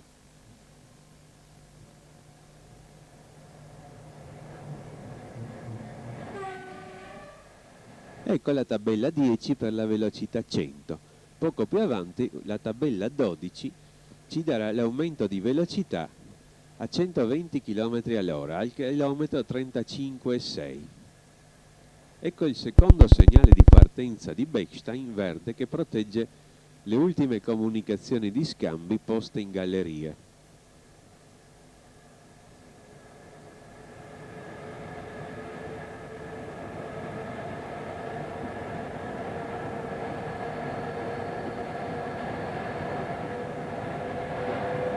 Il treno comincia a aumentare la velocità .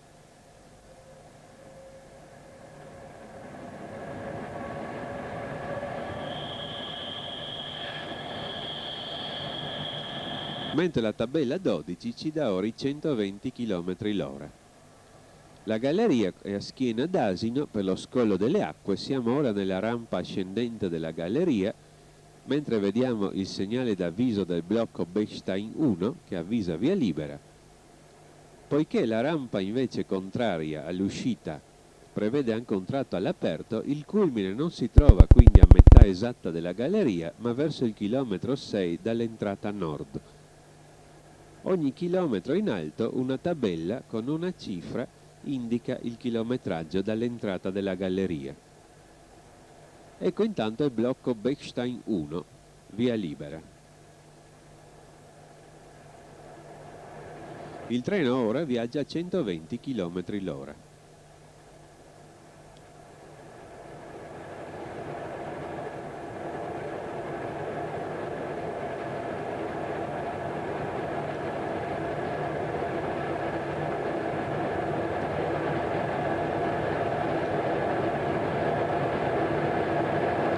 Si avvicina ora il segnale d'avviso del blocco Bechstein 2 che avvisa via libera.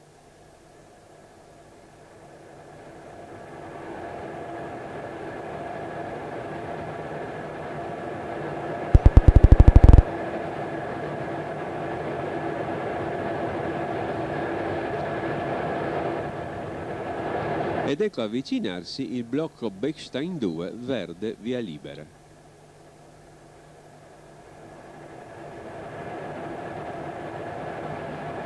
Mentre subito appare l'avviso del blocco Bechstein 3 che avvisa via libera.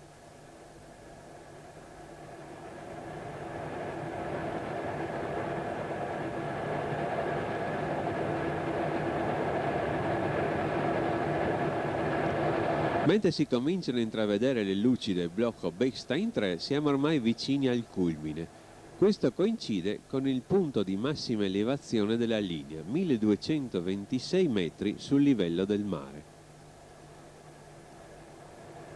Ecco il blocco Bechstein 3 ed ecco apparire l'uscita. Ora siamo in contropendenza, comunque lieve.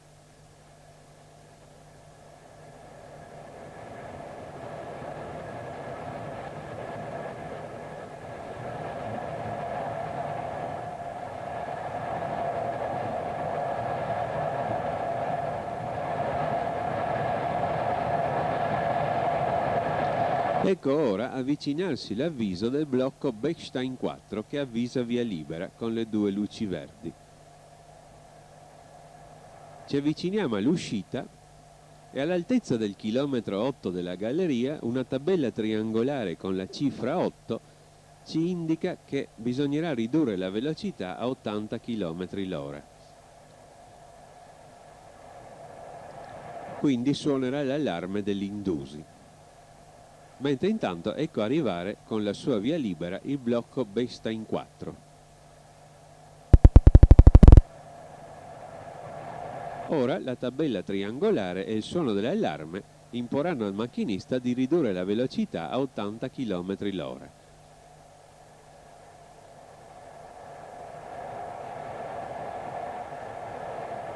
Ecco la tabella e l'allarme. Il treno frena mentre usciamo in Carinzia dal portale sud della Galleria dei Tauri.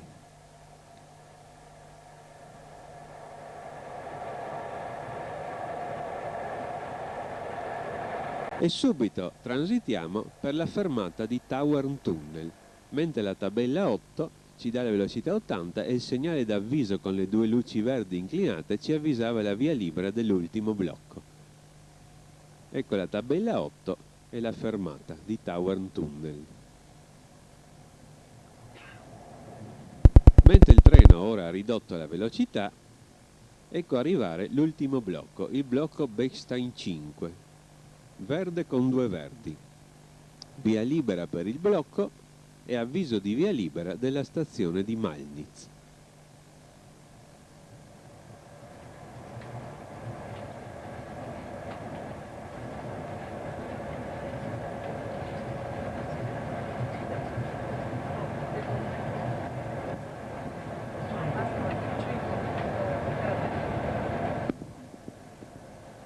Il segnale di protezione della stazione di Malnitz, verde con due gialli orizzontali, ci ordina la fermata in stazione. Fermata ad orario.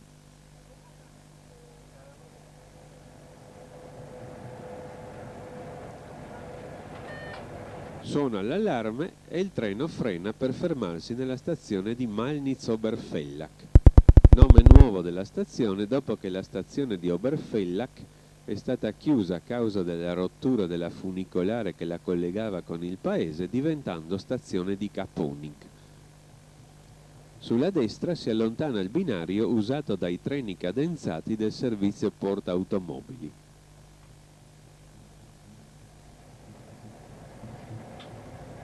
Entriamo nel grande piazzale di Malnitz a 1182 metri sul livello del mare e vediamo sulla destra un treno navetta porta automobili che sta effettuando il carico. Il treno si arresta con 2 minuti di ritardo nella stazione di Malnitz, alle ore 16:53. Il capotreno ora farà di tutto per recuperare anche il tempo di sosta, perché il segnale di partenza oltretutto è già verde via libera, anche se in ciò sarà ostacolato da un simpatico appassionato di ferrovie che ad ogni fermata del treno scendeva a fotografare il treno e poi risaliva sul treno. Lo vediamo ora impegnatissimo a scattare un'altra foto alla locomotiva.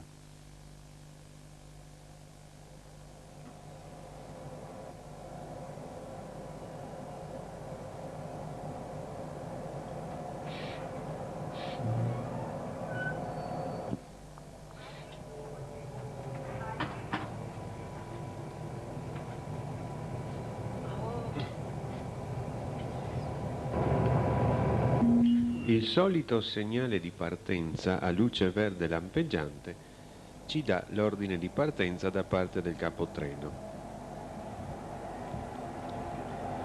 Il treno si avvia.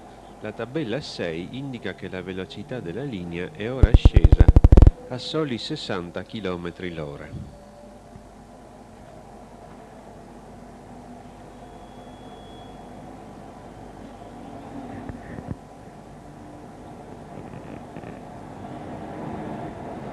Questa bassa velocità si spiega col fatto che ora ci troviamo sulla vecchia rampa della linea.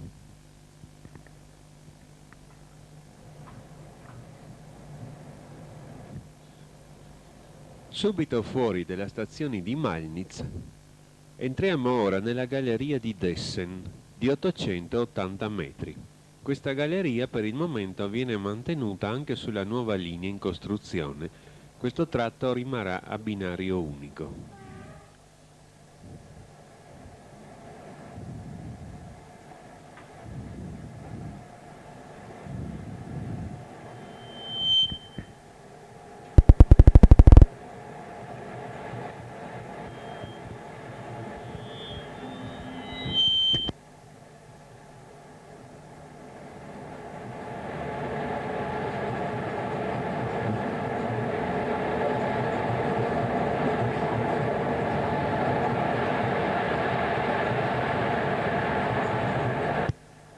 Appena fuori della galleria di Dessen, il viadotto di Dessenbach di 74 metri. Subito dopo il viadotto, sulla sinistra si allontanerà la nuova linea a doppio binario.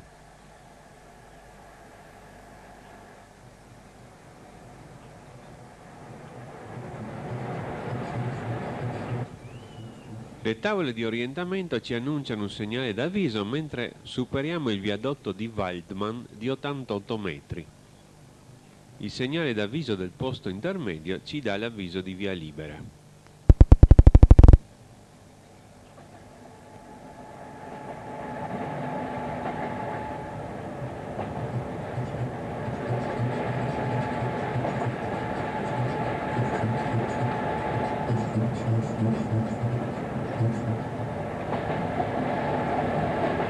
Siamo ora a mezza costa nella valle del fiume Seebach e ci avviciniamo alla valle del fiume Meil che si vede nello sfondo.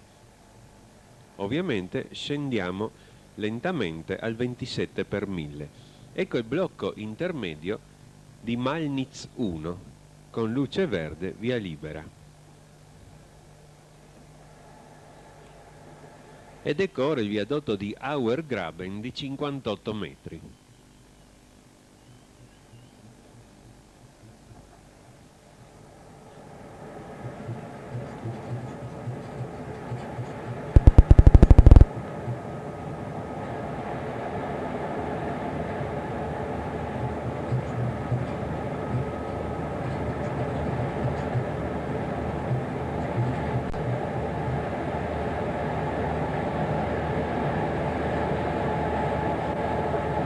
Mentre noi scendiamo lentamente, la strada invece, con vorticosi tornanti, scende subito nel fondovalle.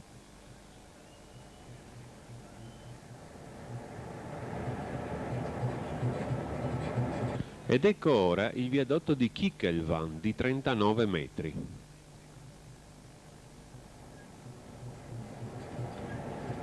Le tavole di orientamento ci avvisano ora il segnale di avviso della stazione di Kaponik, mentre passa il viadotto Aslaker di 58 metri.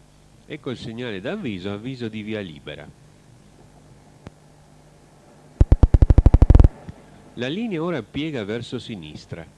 È finita la valle di Seebach e sbucchiamo alti in quota nella valle principale del fiume Mel. I paesi sono tutti sul fondovalle, mentre ora la ferrovia dovrà scendere fino in fondovalle con tutta la lunga rampa sud. Ecco le tavole di orientamento del segnale di protezione della stazione di Kaponik.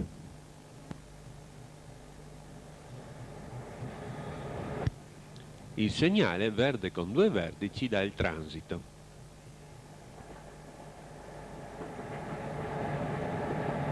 La stazione di Caponig un tempo si chiamava Oberfellach ed era collegata al paese dalla funicolare, ma oggi la funicolare è chiusa, Oberfellach è passato a Malnitz e la stazione si chiama solo Caponig ed è interessata dai lavori per il raddoppio della nuova linea. I binari infatti sulla sinistra sono stati interrotti. Ecco in fondo la valle del fiume Mel nella quale scenderemo. Ed ecco il fabbricato della stazione di Caponig.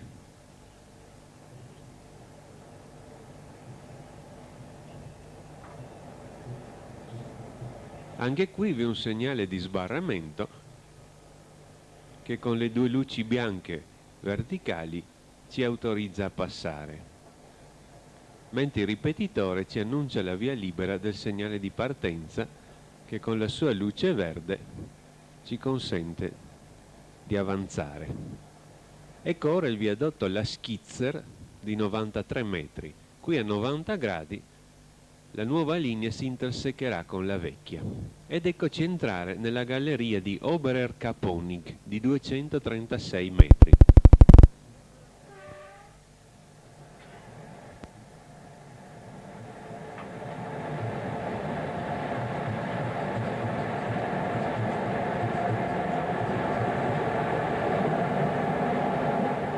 Ecco ora il viadotto di Caponig-Bach di 103 metri. E poi la galleria di Unterer Caponig di 789 metri.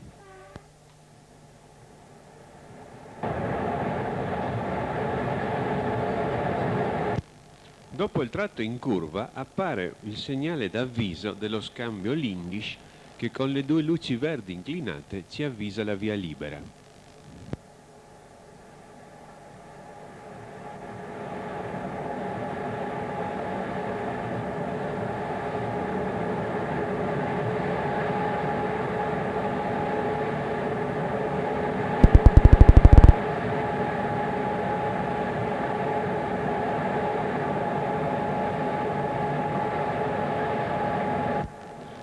La linea esce dalla galleria, sempre sul vecchio tracciato, e ora qui si innesta sul tratto dove già i lavori sono stati portati a termine. La tabella 10 ci dà la velocità 100. Questo tratto è già pronto per il nuovo doppio binario che però non è stato ancora apposato. Si attende che i lavori proseguano. In fondo si intravedono le tavole di orientamento del segnale che protegge lo scambio Lindisch. Il segnale con la luce verde ci dà via libera. Sotto il segnale abbiamo la tabella a strisce nere inclinate che avvisa la fermata di Oberfalkenstein. Subito dopo il segnale lo scambio Lindisch raddoppia la linea. E mentre il treno si lancia sul viadotto di Lindisch di 283 metri, a sinistra la vecchia galleria del tratto abbandonato. Il treno qui percorre il primo dei grandi viadotti, mentre la vecchia linea seguiva serpeggiando il fianco del monte.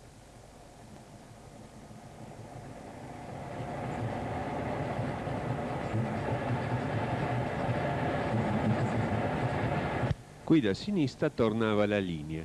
Ecco ora le tavole di orientamento del segnale di avviso che con le due luci verde ci avvisa la via libera della stazione di Penck.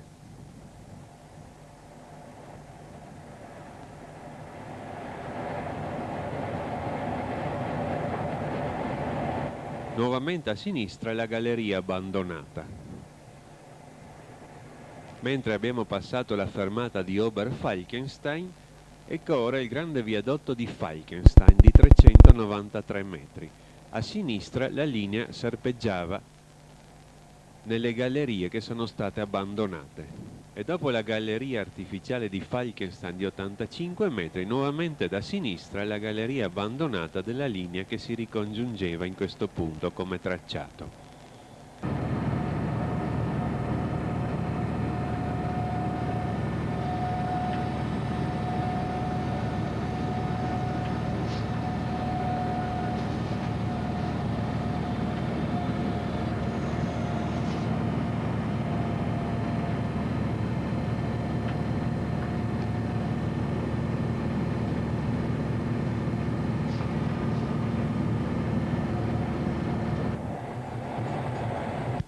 Ecco ora le tavole di orientamento del segnale di protezione della stazione di Penk.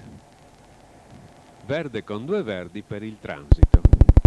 Nuovamente qui la linea si allontanava sulla sinistra ed ecco il grandioso viadotto nuovo di Pfaffenberg-Zwemberg di 377 metri. Qui sulla sinistra vi era il ponte che oggi è abbandonato e smantellato di Pfaffenberg-Zwemberg di 112 metri. Il più grande ponte della rampa sud. Ora da sinistra la galleria chiusa da cui il treno rientrava nella stazione di Penk ed ecco la vecchia stazione di Penk.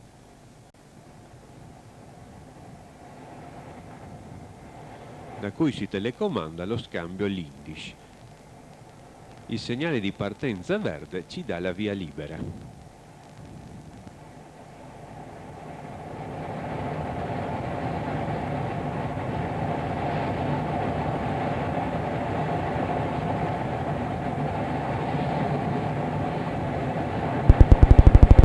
Al chilometro 59,7 da Schwarzach la velocità può ora salire a 110.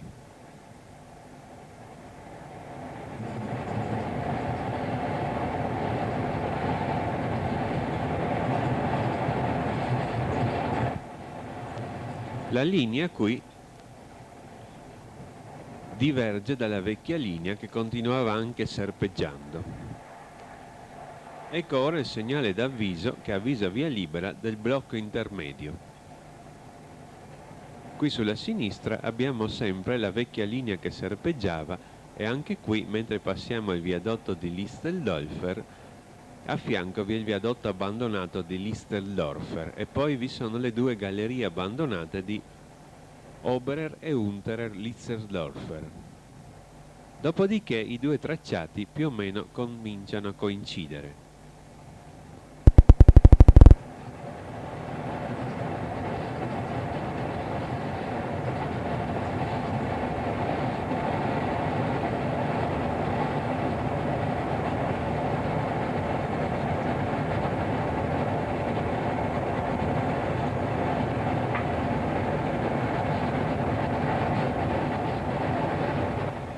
Ecco il blocco intermedio di Penk 1, via libera, verde.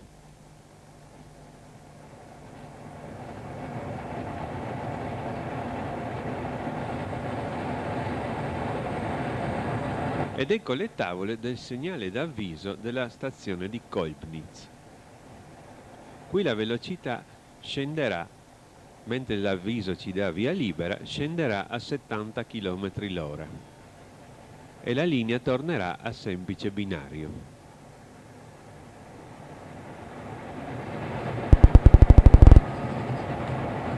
Ecco ora il viadotto di Rickenbach con a fianco a sinistra il ponte abbandonato di Rickenbach. Il viadotto è lungo 179 metri.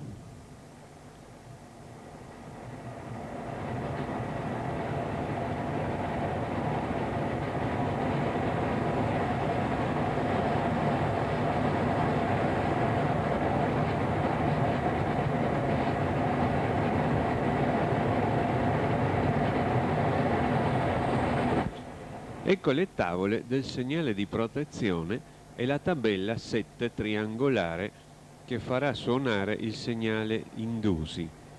Il segnale verde 2 verdi ci dà la via libera mentre suona l'allarme dell'indusi. La prima deviata in stazione di Kolbnitz ci porta sul binario unico e questa è la deviata preferita perché dà la massima velocità. Volendo si può tornare al binario unico anche dall'altra deviata alla fine della stazione, ma una deviata a velocità più ridotta. Si preferisce perciò sempre usare questa. Il treno riduce la velocità a 70 km l'ora. Ecco la tabella 7, mentre attraversiamo la stazione di Kolbnitz. Siamo ora nuovamente sul vecchio tracciato. Il segnale di partenza verde in fondo ci dà la via libera.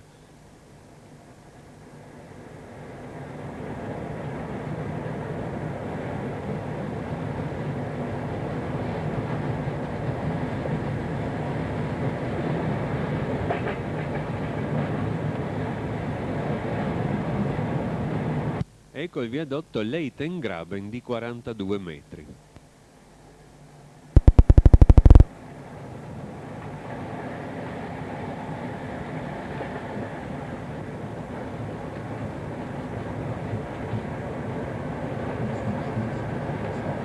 Sempre al 27 per 1000, sulla vecchia rampa scendiamo verso il fondovalle, mentre le tavole ci avvisano ora il blocco intermedio.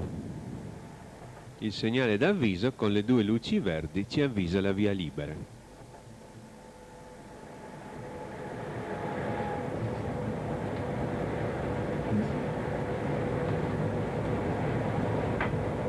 Ecco ora una tabella triangolare, l'avviso di un rallentamento con la cifra 3. È un rallentamento a 30 km l'ora per lavori in corso. Il treno frena pertanto per ridurre la velocità.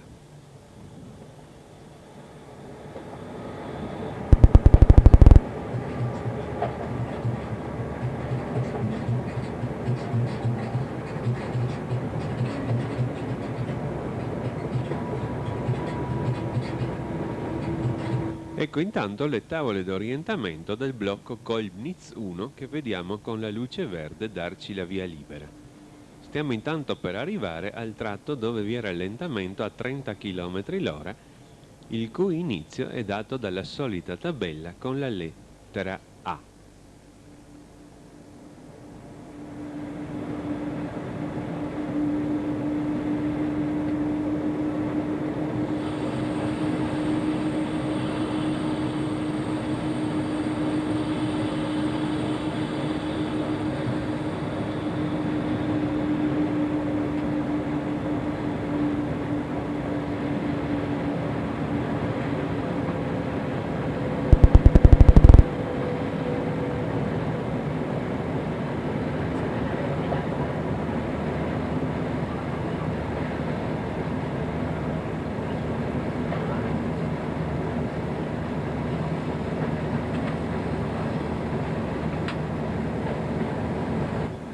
Ecco la lettera A, mentre attraversiamo il viadotto di Seebach di 53 metri. Viadotto moderno perché rifatto dopo la distruzione della Seconda Guerra Mondiale. Si stanno cambiando i binari. Nel libretto delle prescrizioni di cui è in possesso il macchinista non è solo indicato il rallentamento, ma anche sempre il motivo del rallentamento. Ed ecco le tavole di orientamento della stazione di Mildorf.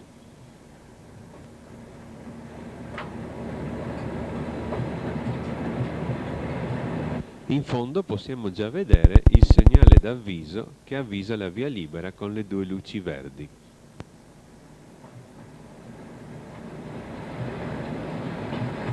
Ecco la lettera E a sinistra della fine del rallentamento.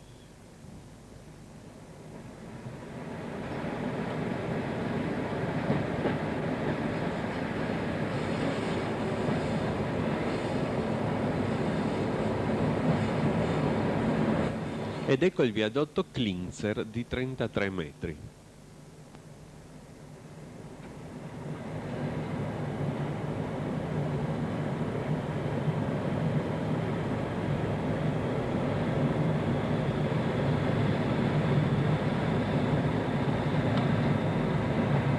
Il treno, ora uscito dal rallentamento, può riprendere la velocità di 70 km l'ora, mentre le tavole di orientamento ci avvisano il segnale di protezione della stazione di Mildorf.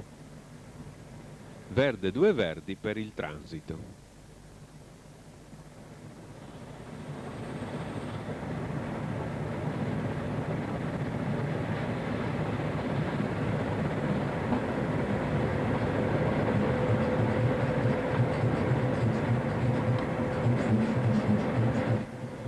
Entrando in stazione di Mildorf passiamo l'ultimo grande viadotto, quello di Taborgraben di 27 metri.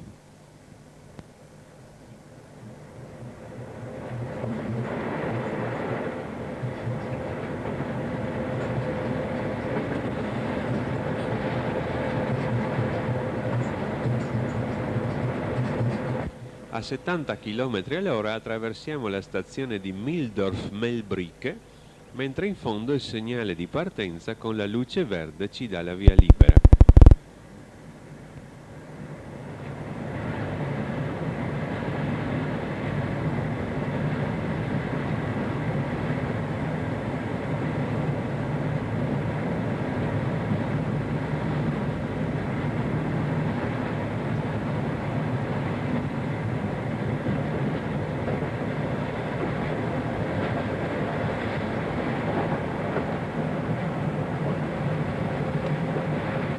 Siamo ora praticamente alle ultime curve della rampa sud, quasi giunti sul fondovalle, sempre in discesa del 27 per 1000.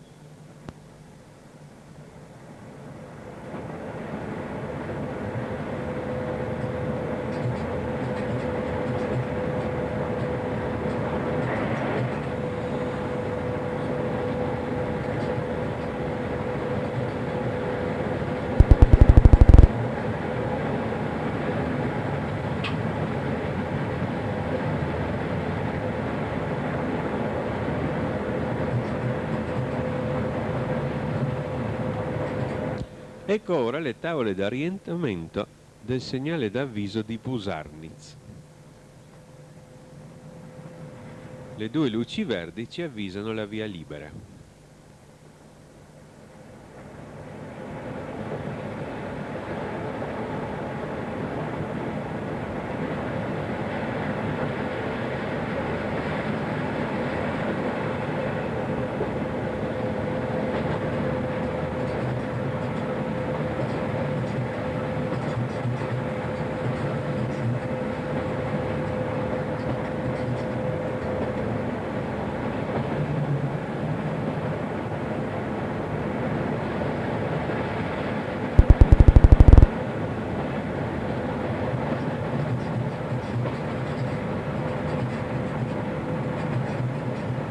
Ecco le tavole d'orientamento del segnale di protezione verde 2 verdi per il transito. La linea qui ritorna a doppio binario e noi abbiamo la deviata per passare sul binario di destra. Gli scambi però sono di tipo speciale e consentono la massima velocità, quella della linea, pertanto i segnali non danno riduzioni di velocità.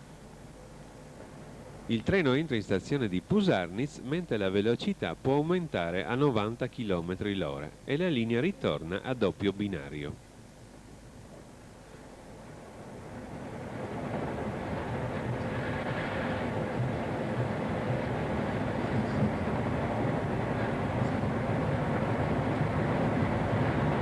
La stazione di Pusarnitz è telecomandata da Spital Milstädter-See. Ecco il ripetitore del segnale di partenza e il segnale di partenza che ci dà la via libera.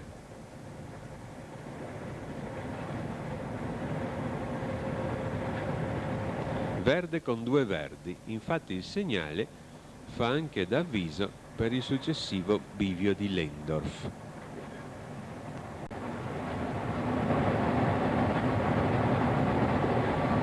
Ora al chilometro 74,4 da Schwarzach la velocità potrà salire a 120. Ci avviciniamo ora al bivio di Lendorf. Da destra proviene la linea della Drava Pusteria da Fortezza Franzenfeste San Candido Inniken Lienz ed è la vecchia linea Fortezza Maribor. Ecco le tavole di orientamento e il segnale di protezione verde del bivio di Lendorf, mentre la tabella 12 autorizza la velocità 120. Ecco il bivio di Lendorf e la congiunzione con la linea della Drava Pusteria. Come si è già detto, nei vecchi tempi qui non vi era un bivio, ma avevamo 2 binari unici affiancati. Il binario di sinistra, la linea dei Tauri, il binario che stiamo percorrendo, la linea della Drava, e la congiunzione avveniva appena in stazione di Spittal. Ma ora la linea è stata ridotta da qui in poi per il traffico a doppio binario, sia per la linea dei Tauri che per la linea della Drava, e anche il bivio è telecomandato da Spittal.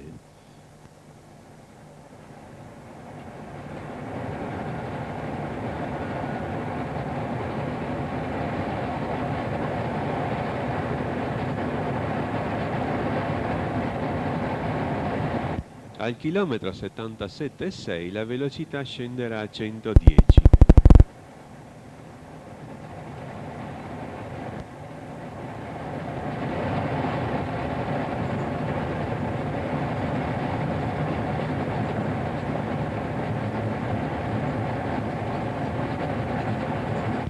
Ecco le tavole di orientamento del segnale d'avviso del blocco intermedio.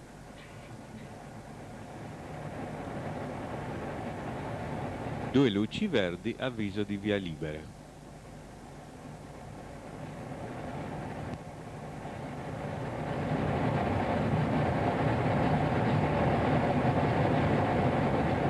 Ormai siamo sul fondovalle e la pendenza si è ridotta al 10 per 1000. Ecco le tavole di orientamento del blocco intermedio di Pusarnitz 2. Verde, via libera. Anche il segnale del binario di sinistra mostrava via libera. Evidentemente dalla linea della Drava proverà qualche treno che, per non farlo aspettare troppo nella liberazione dei blocchi, è stato aperto la via libera sul binario di sinistra, tanto il binario è banalizzato. Ora la velocità qui è scesa a 100 km all'ora, al chilometro 78,1.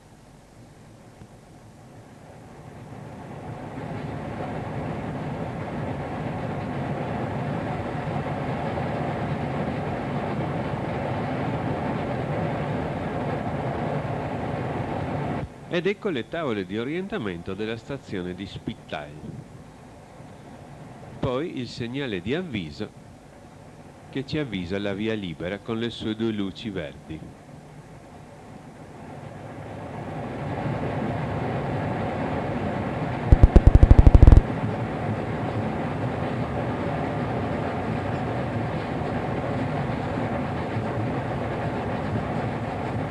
Ed ecco le tavole d'orientamento del segnale di protezione di Spittal. Verde con due gialli per la fermata. Suono dell'Indusi. Il treno rallenta e si ferma in stazione di Spittal-Milstädtersee con 3 minuti di ritardo, alle ore 17:22. Purtroppo il parziale recupero è stato annullato dal rallentamento a 30 km all'ora dopo la stazione di Kolbnitz. In stazione di Spittal finisce la linea dei Tauri e siamo ora al chilometro 200,1 della vecchia linea della Drava Pusteria con lo 0 a Maribor.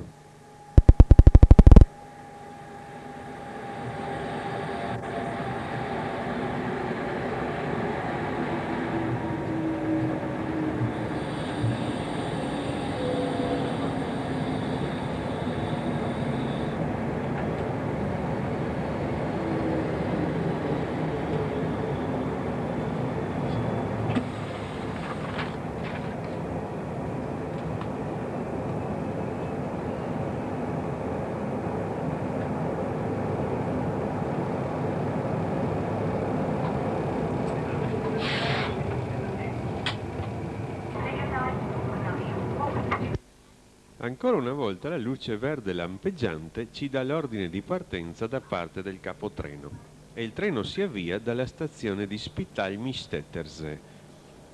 Subito dietro i segnali vediamo la cabina di manovra della stazione, dalla quale appunto si comanda la stazione Pusarnitz, il bivio di Lendorf e la prossima stazione di Rottenturn.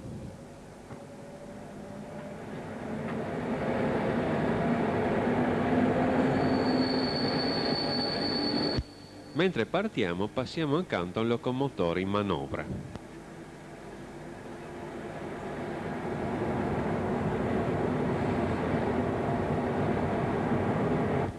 La velocità qui è 70, poi subito passa a 80.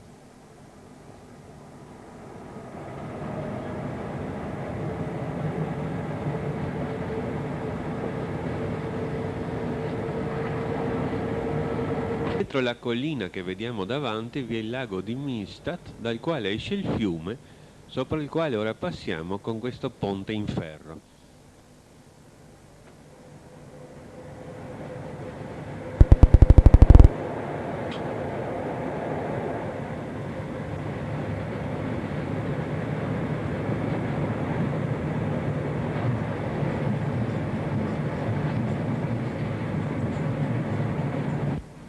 Dopo la curva, ecco la tabella 14 per il tratto di linea a 140, e questo è il più lungo rettilineo della linea della Drava Pusteria, ma anche dell'intera relazione Salisburgo-Villacco. Il treno ora aumenterà la velocità a 140 km/h e questo è il punto più veloce dell'intero viaggio.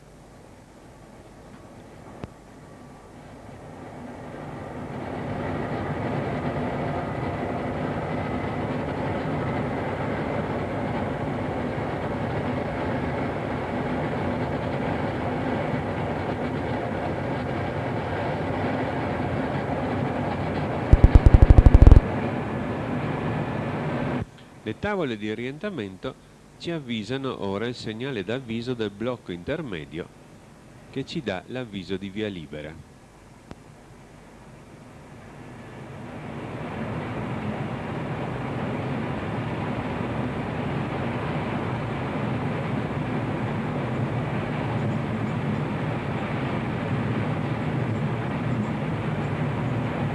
Ed ecco le tavole di orientamento del blocco intermedio di Spittal 1, luce verde, via libera.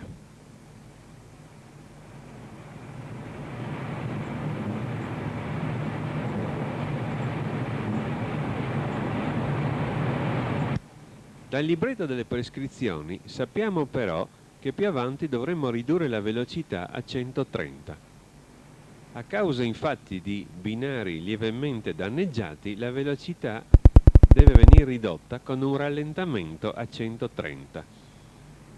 Tuttavia la velocità d'orario del treno qui era di 135, non 140, per cui questo provocherà dei danni limitati sul ritardo che già abbiamo.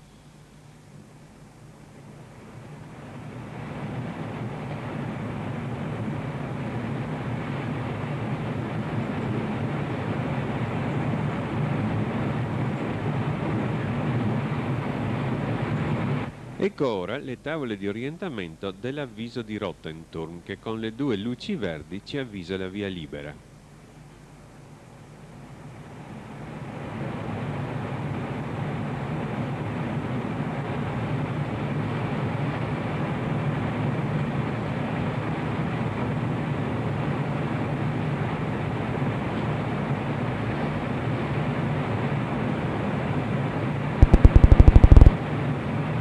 Ecco ora le tavole del segnale di protezione e il segnale verde 2 verdi per il transito.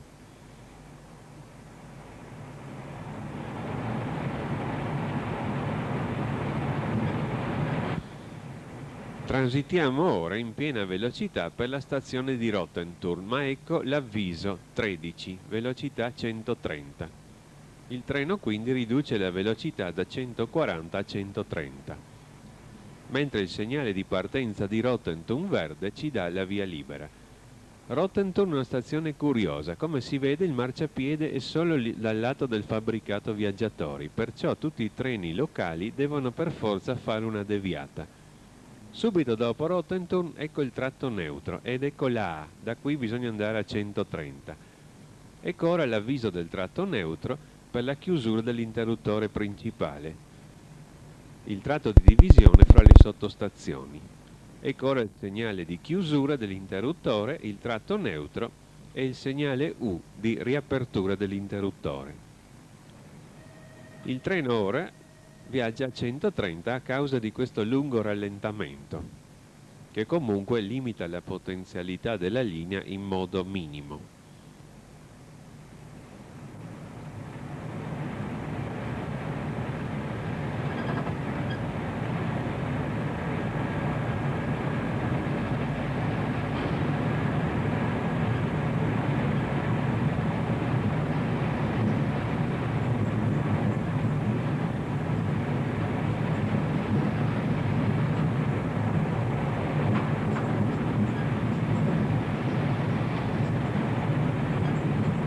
Ci avviciniamo ora al chilometro 188,3 da Maribor, dove la velocità però scende a 120.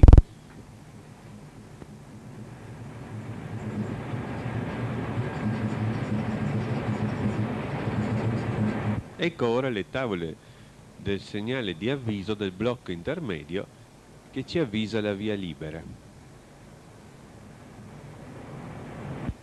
Ed ecco, abbiamo passato la tabella 12 e contemporaneamente la fine del rallentamento. La velocità ora è 120, ecco la tabella che ci avvisa la fermata di Feindorf, mentre passiamo vicino ad una grande fabbrica raccordata con la ferrovia.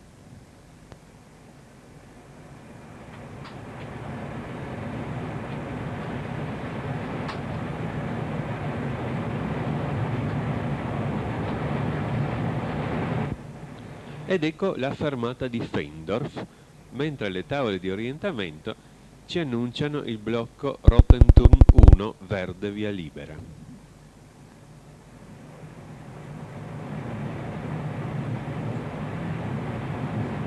Altra tabella che ci avvisa un'altra fermata, Markt Paternion.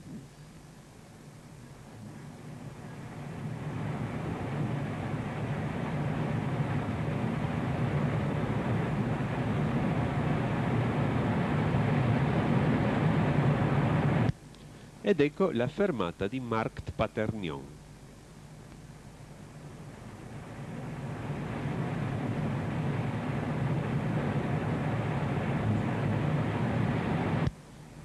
Le tavole di orientamento ci annunciano ora il segnale d'avviso della stazione di Paternion, che ci avvisa la via libera con le due luci verdi inclinate.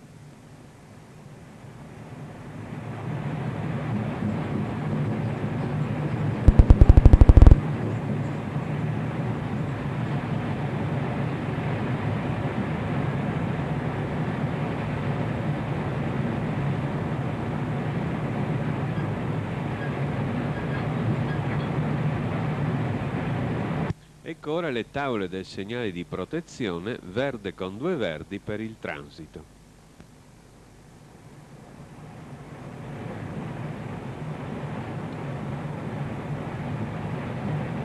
A 120 km all'ora transitiamo per la stazione di Paternion-Feistritz, ma ci avviciniamo al chilometro 181,5 da Maribor, dove bisognerà scendere a 90 km l'ora.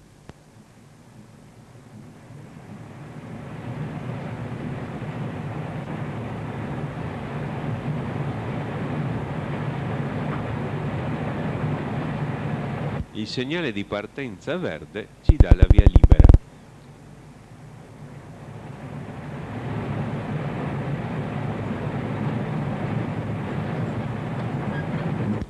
Ed eccoci ora arrivare al segnale triangolare con la cifra 9 per la riduzione a 90 e il suono dell'allarme.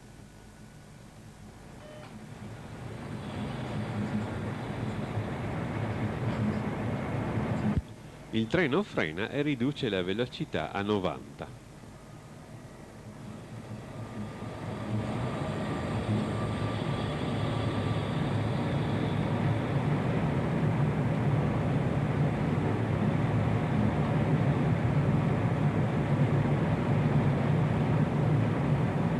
La tabella 9 ci dà ora il punto dove la velocità deve essere 90.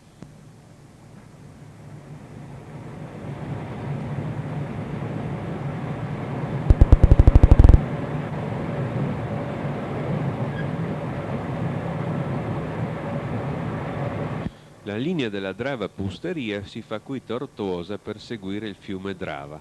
Come si ricorderà, questa linea era della compagnia privata Sidban, poi venne raddoppiata dopo l'attivazione della linea dei Tauri. Un binario rimase proprietà Sidban e uno proprietà dello Stato. Le stazioni erano tutte Sidban ed infatti la loro architettura non è quella dello Stato ma quella della società privata.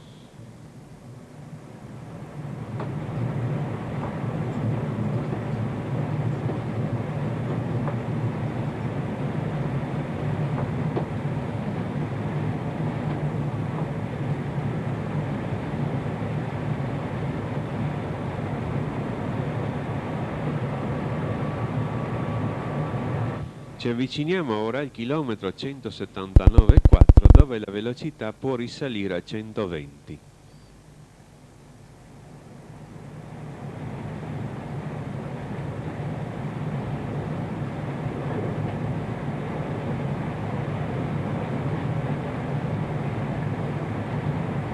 Ecco la tabella 12. Ora il treno può aumentare a 120.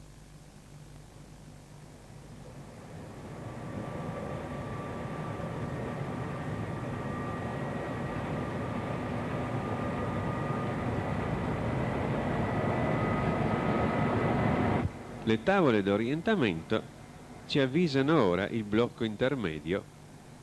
Il segnale d'avviso con le due luci verdi ci avvisa la via libera.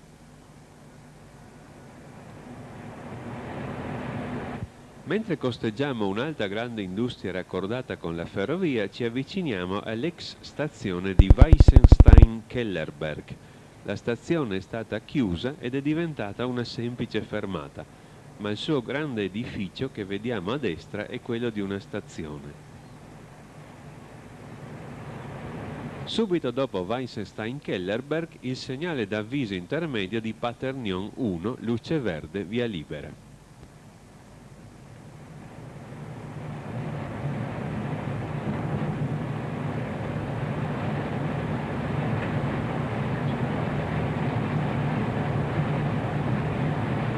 Ora la velocità deve scendere qui a 100 km l'ora, al chilometro 175,4.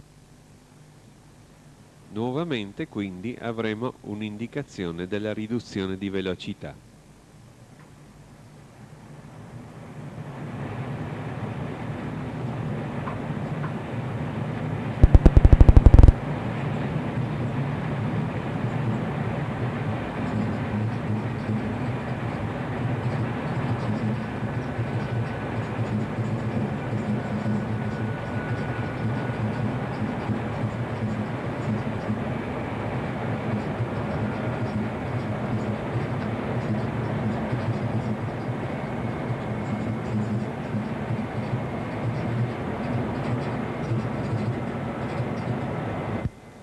Ecco la tabella 10 e ad ora siamo a 100 km l'ora.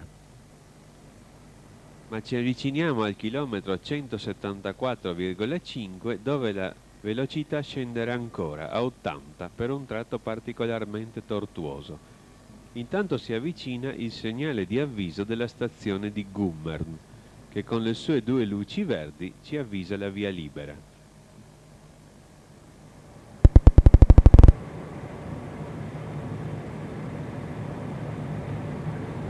Ed ecco la tabella 8, velocità 80. Passeremo ora per la nuova fermata di Puch. Questa fermata, che era in costruzione avanzata al momento del film d'andata, un mese dopo, come si vede, è quasi pronta ed oggi è perfettamente funzionante.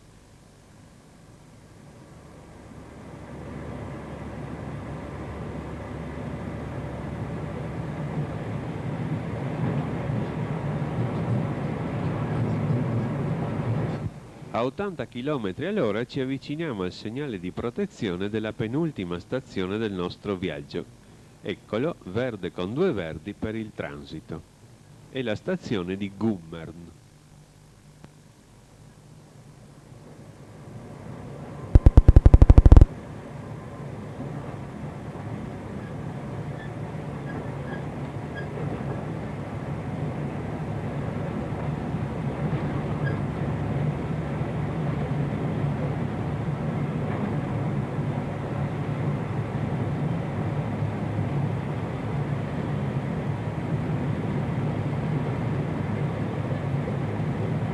In fondo il segnale verde di partenza ci dà la via libera.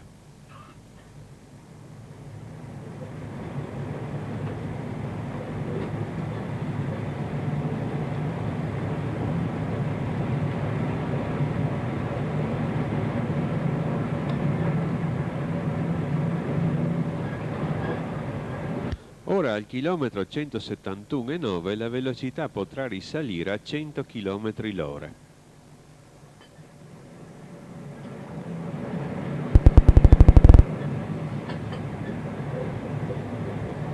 Ecco la tabella 10.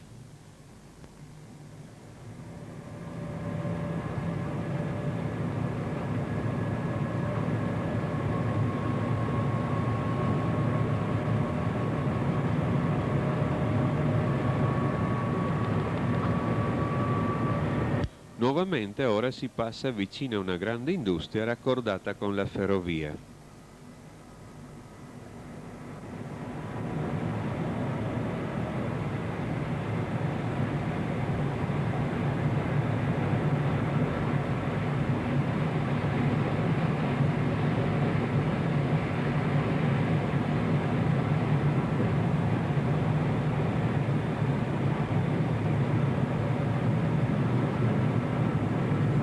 Ecco le tavole di orientamento in un punto molto pittoresco lungo la Drava del segnale di avviso del blocco intermedio che ci avvisa via libera con le due luci verdi.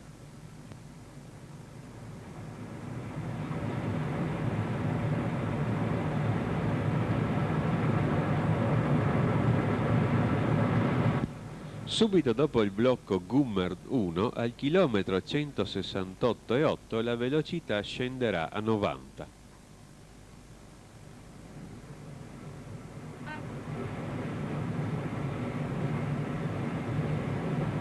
Ed ecco, proprio sotto il ponte dell'autostrada, il segnale di blocco intermedio Gummern 1, luce verde, via libera, e subito dopo la tabella 9 della velocità 90.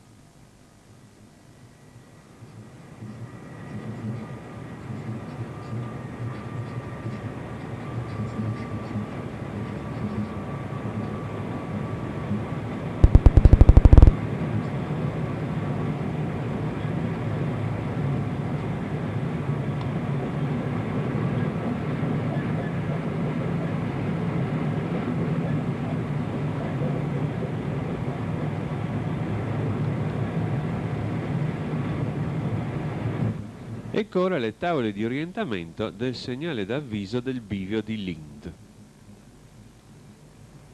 Anche qui le due luci verdi ci avvisano la via libera.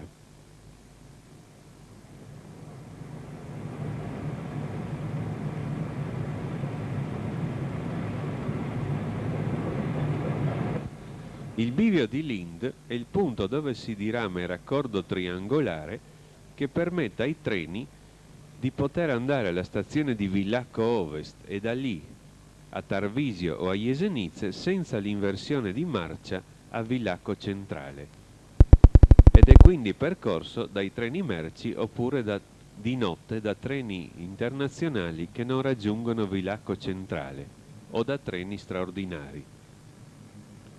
La linea si dirama però sulla sinistra perché poi passa sopra di noi perché deve guadagnare quota. Ecco dopo il ripetitore e le tavole il segnale di protezione del bivio di Lind verde. Ed ecco il bivio di Lind, da dove si dirama questo raccordo verso la stazione di Villacco Ovest.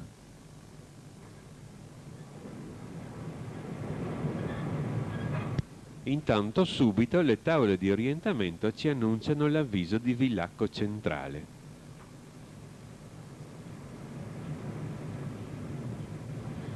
Due gialli orizzontali e un verde, velocità 40. Suona l'allarme e il treno frena. Sulla sinistra vediamo il raccordo triangolare che comincia a prendere quota e perciò si allontana.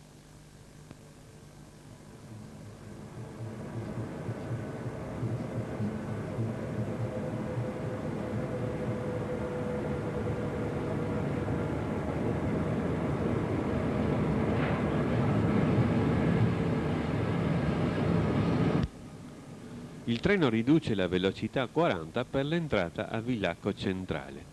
Il segnale di protezione, verde-giallo 40 con due gialli orizzontali, avviso di fermata, ordina la riduzione di velocità e la fermata in stazione.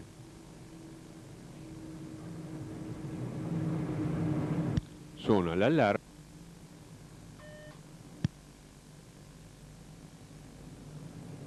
E il treno entra a Villacco Centrale, Villach HBF, a 40 km l'ora.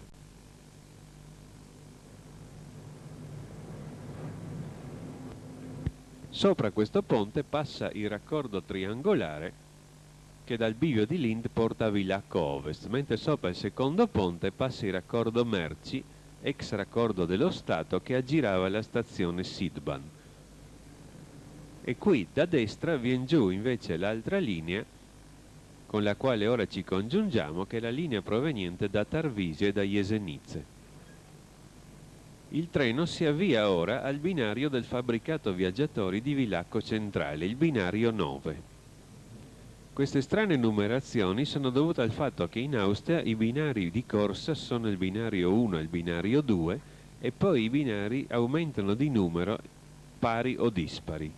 In questo caso il primo binario di Villacco è il binario 9, mentre col sistema FS sarebbe il binario 1. L'Eurocity Mimara si ferma a Villacco Centrale alle ore 17:47 con 3 minuti e mezzo di ritardo che non si sono riusciti a recuperare. Ora invertirà la marcia e proseguirà la sua corsa per Rosenbach, Jesenice, Lubiana e Zagabria. La locomotiva viene qui staccata e va in deposito e il macchinista che ha condotto il treno fin qui da Salisburgo, che appartiene al deposito di Salisburgo, andrà ora al dormitorio.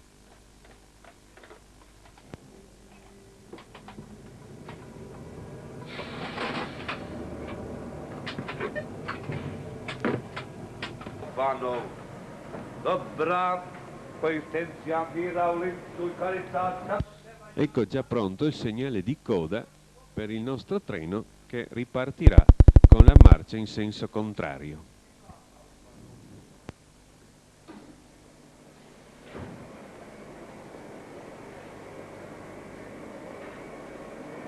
Dall'altra parte un'altra locomotiva 1044 si è già attestata al treno.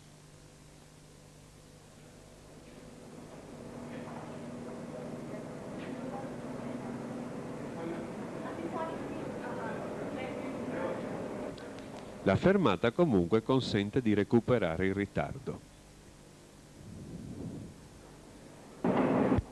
Il fatto che vicino sia scritto 1A e non 9 è dovuto al fatto che non è indicato il binario ma il marciapiede, cioè in tedesco il Bahnsteig. Eccoci al dormitorio. La spiritosa scritta dice: prego silenzio, il tuo collega deve dormire.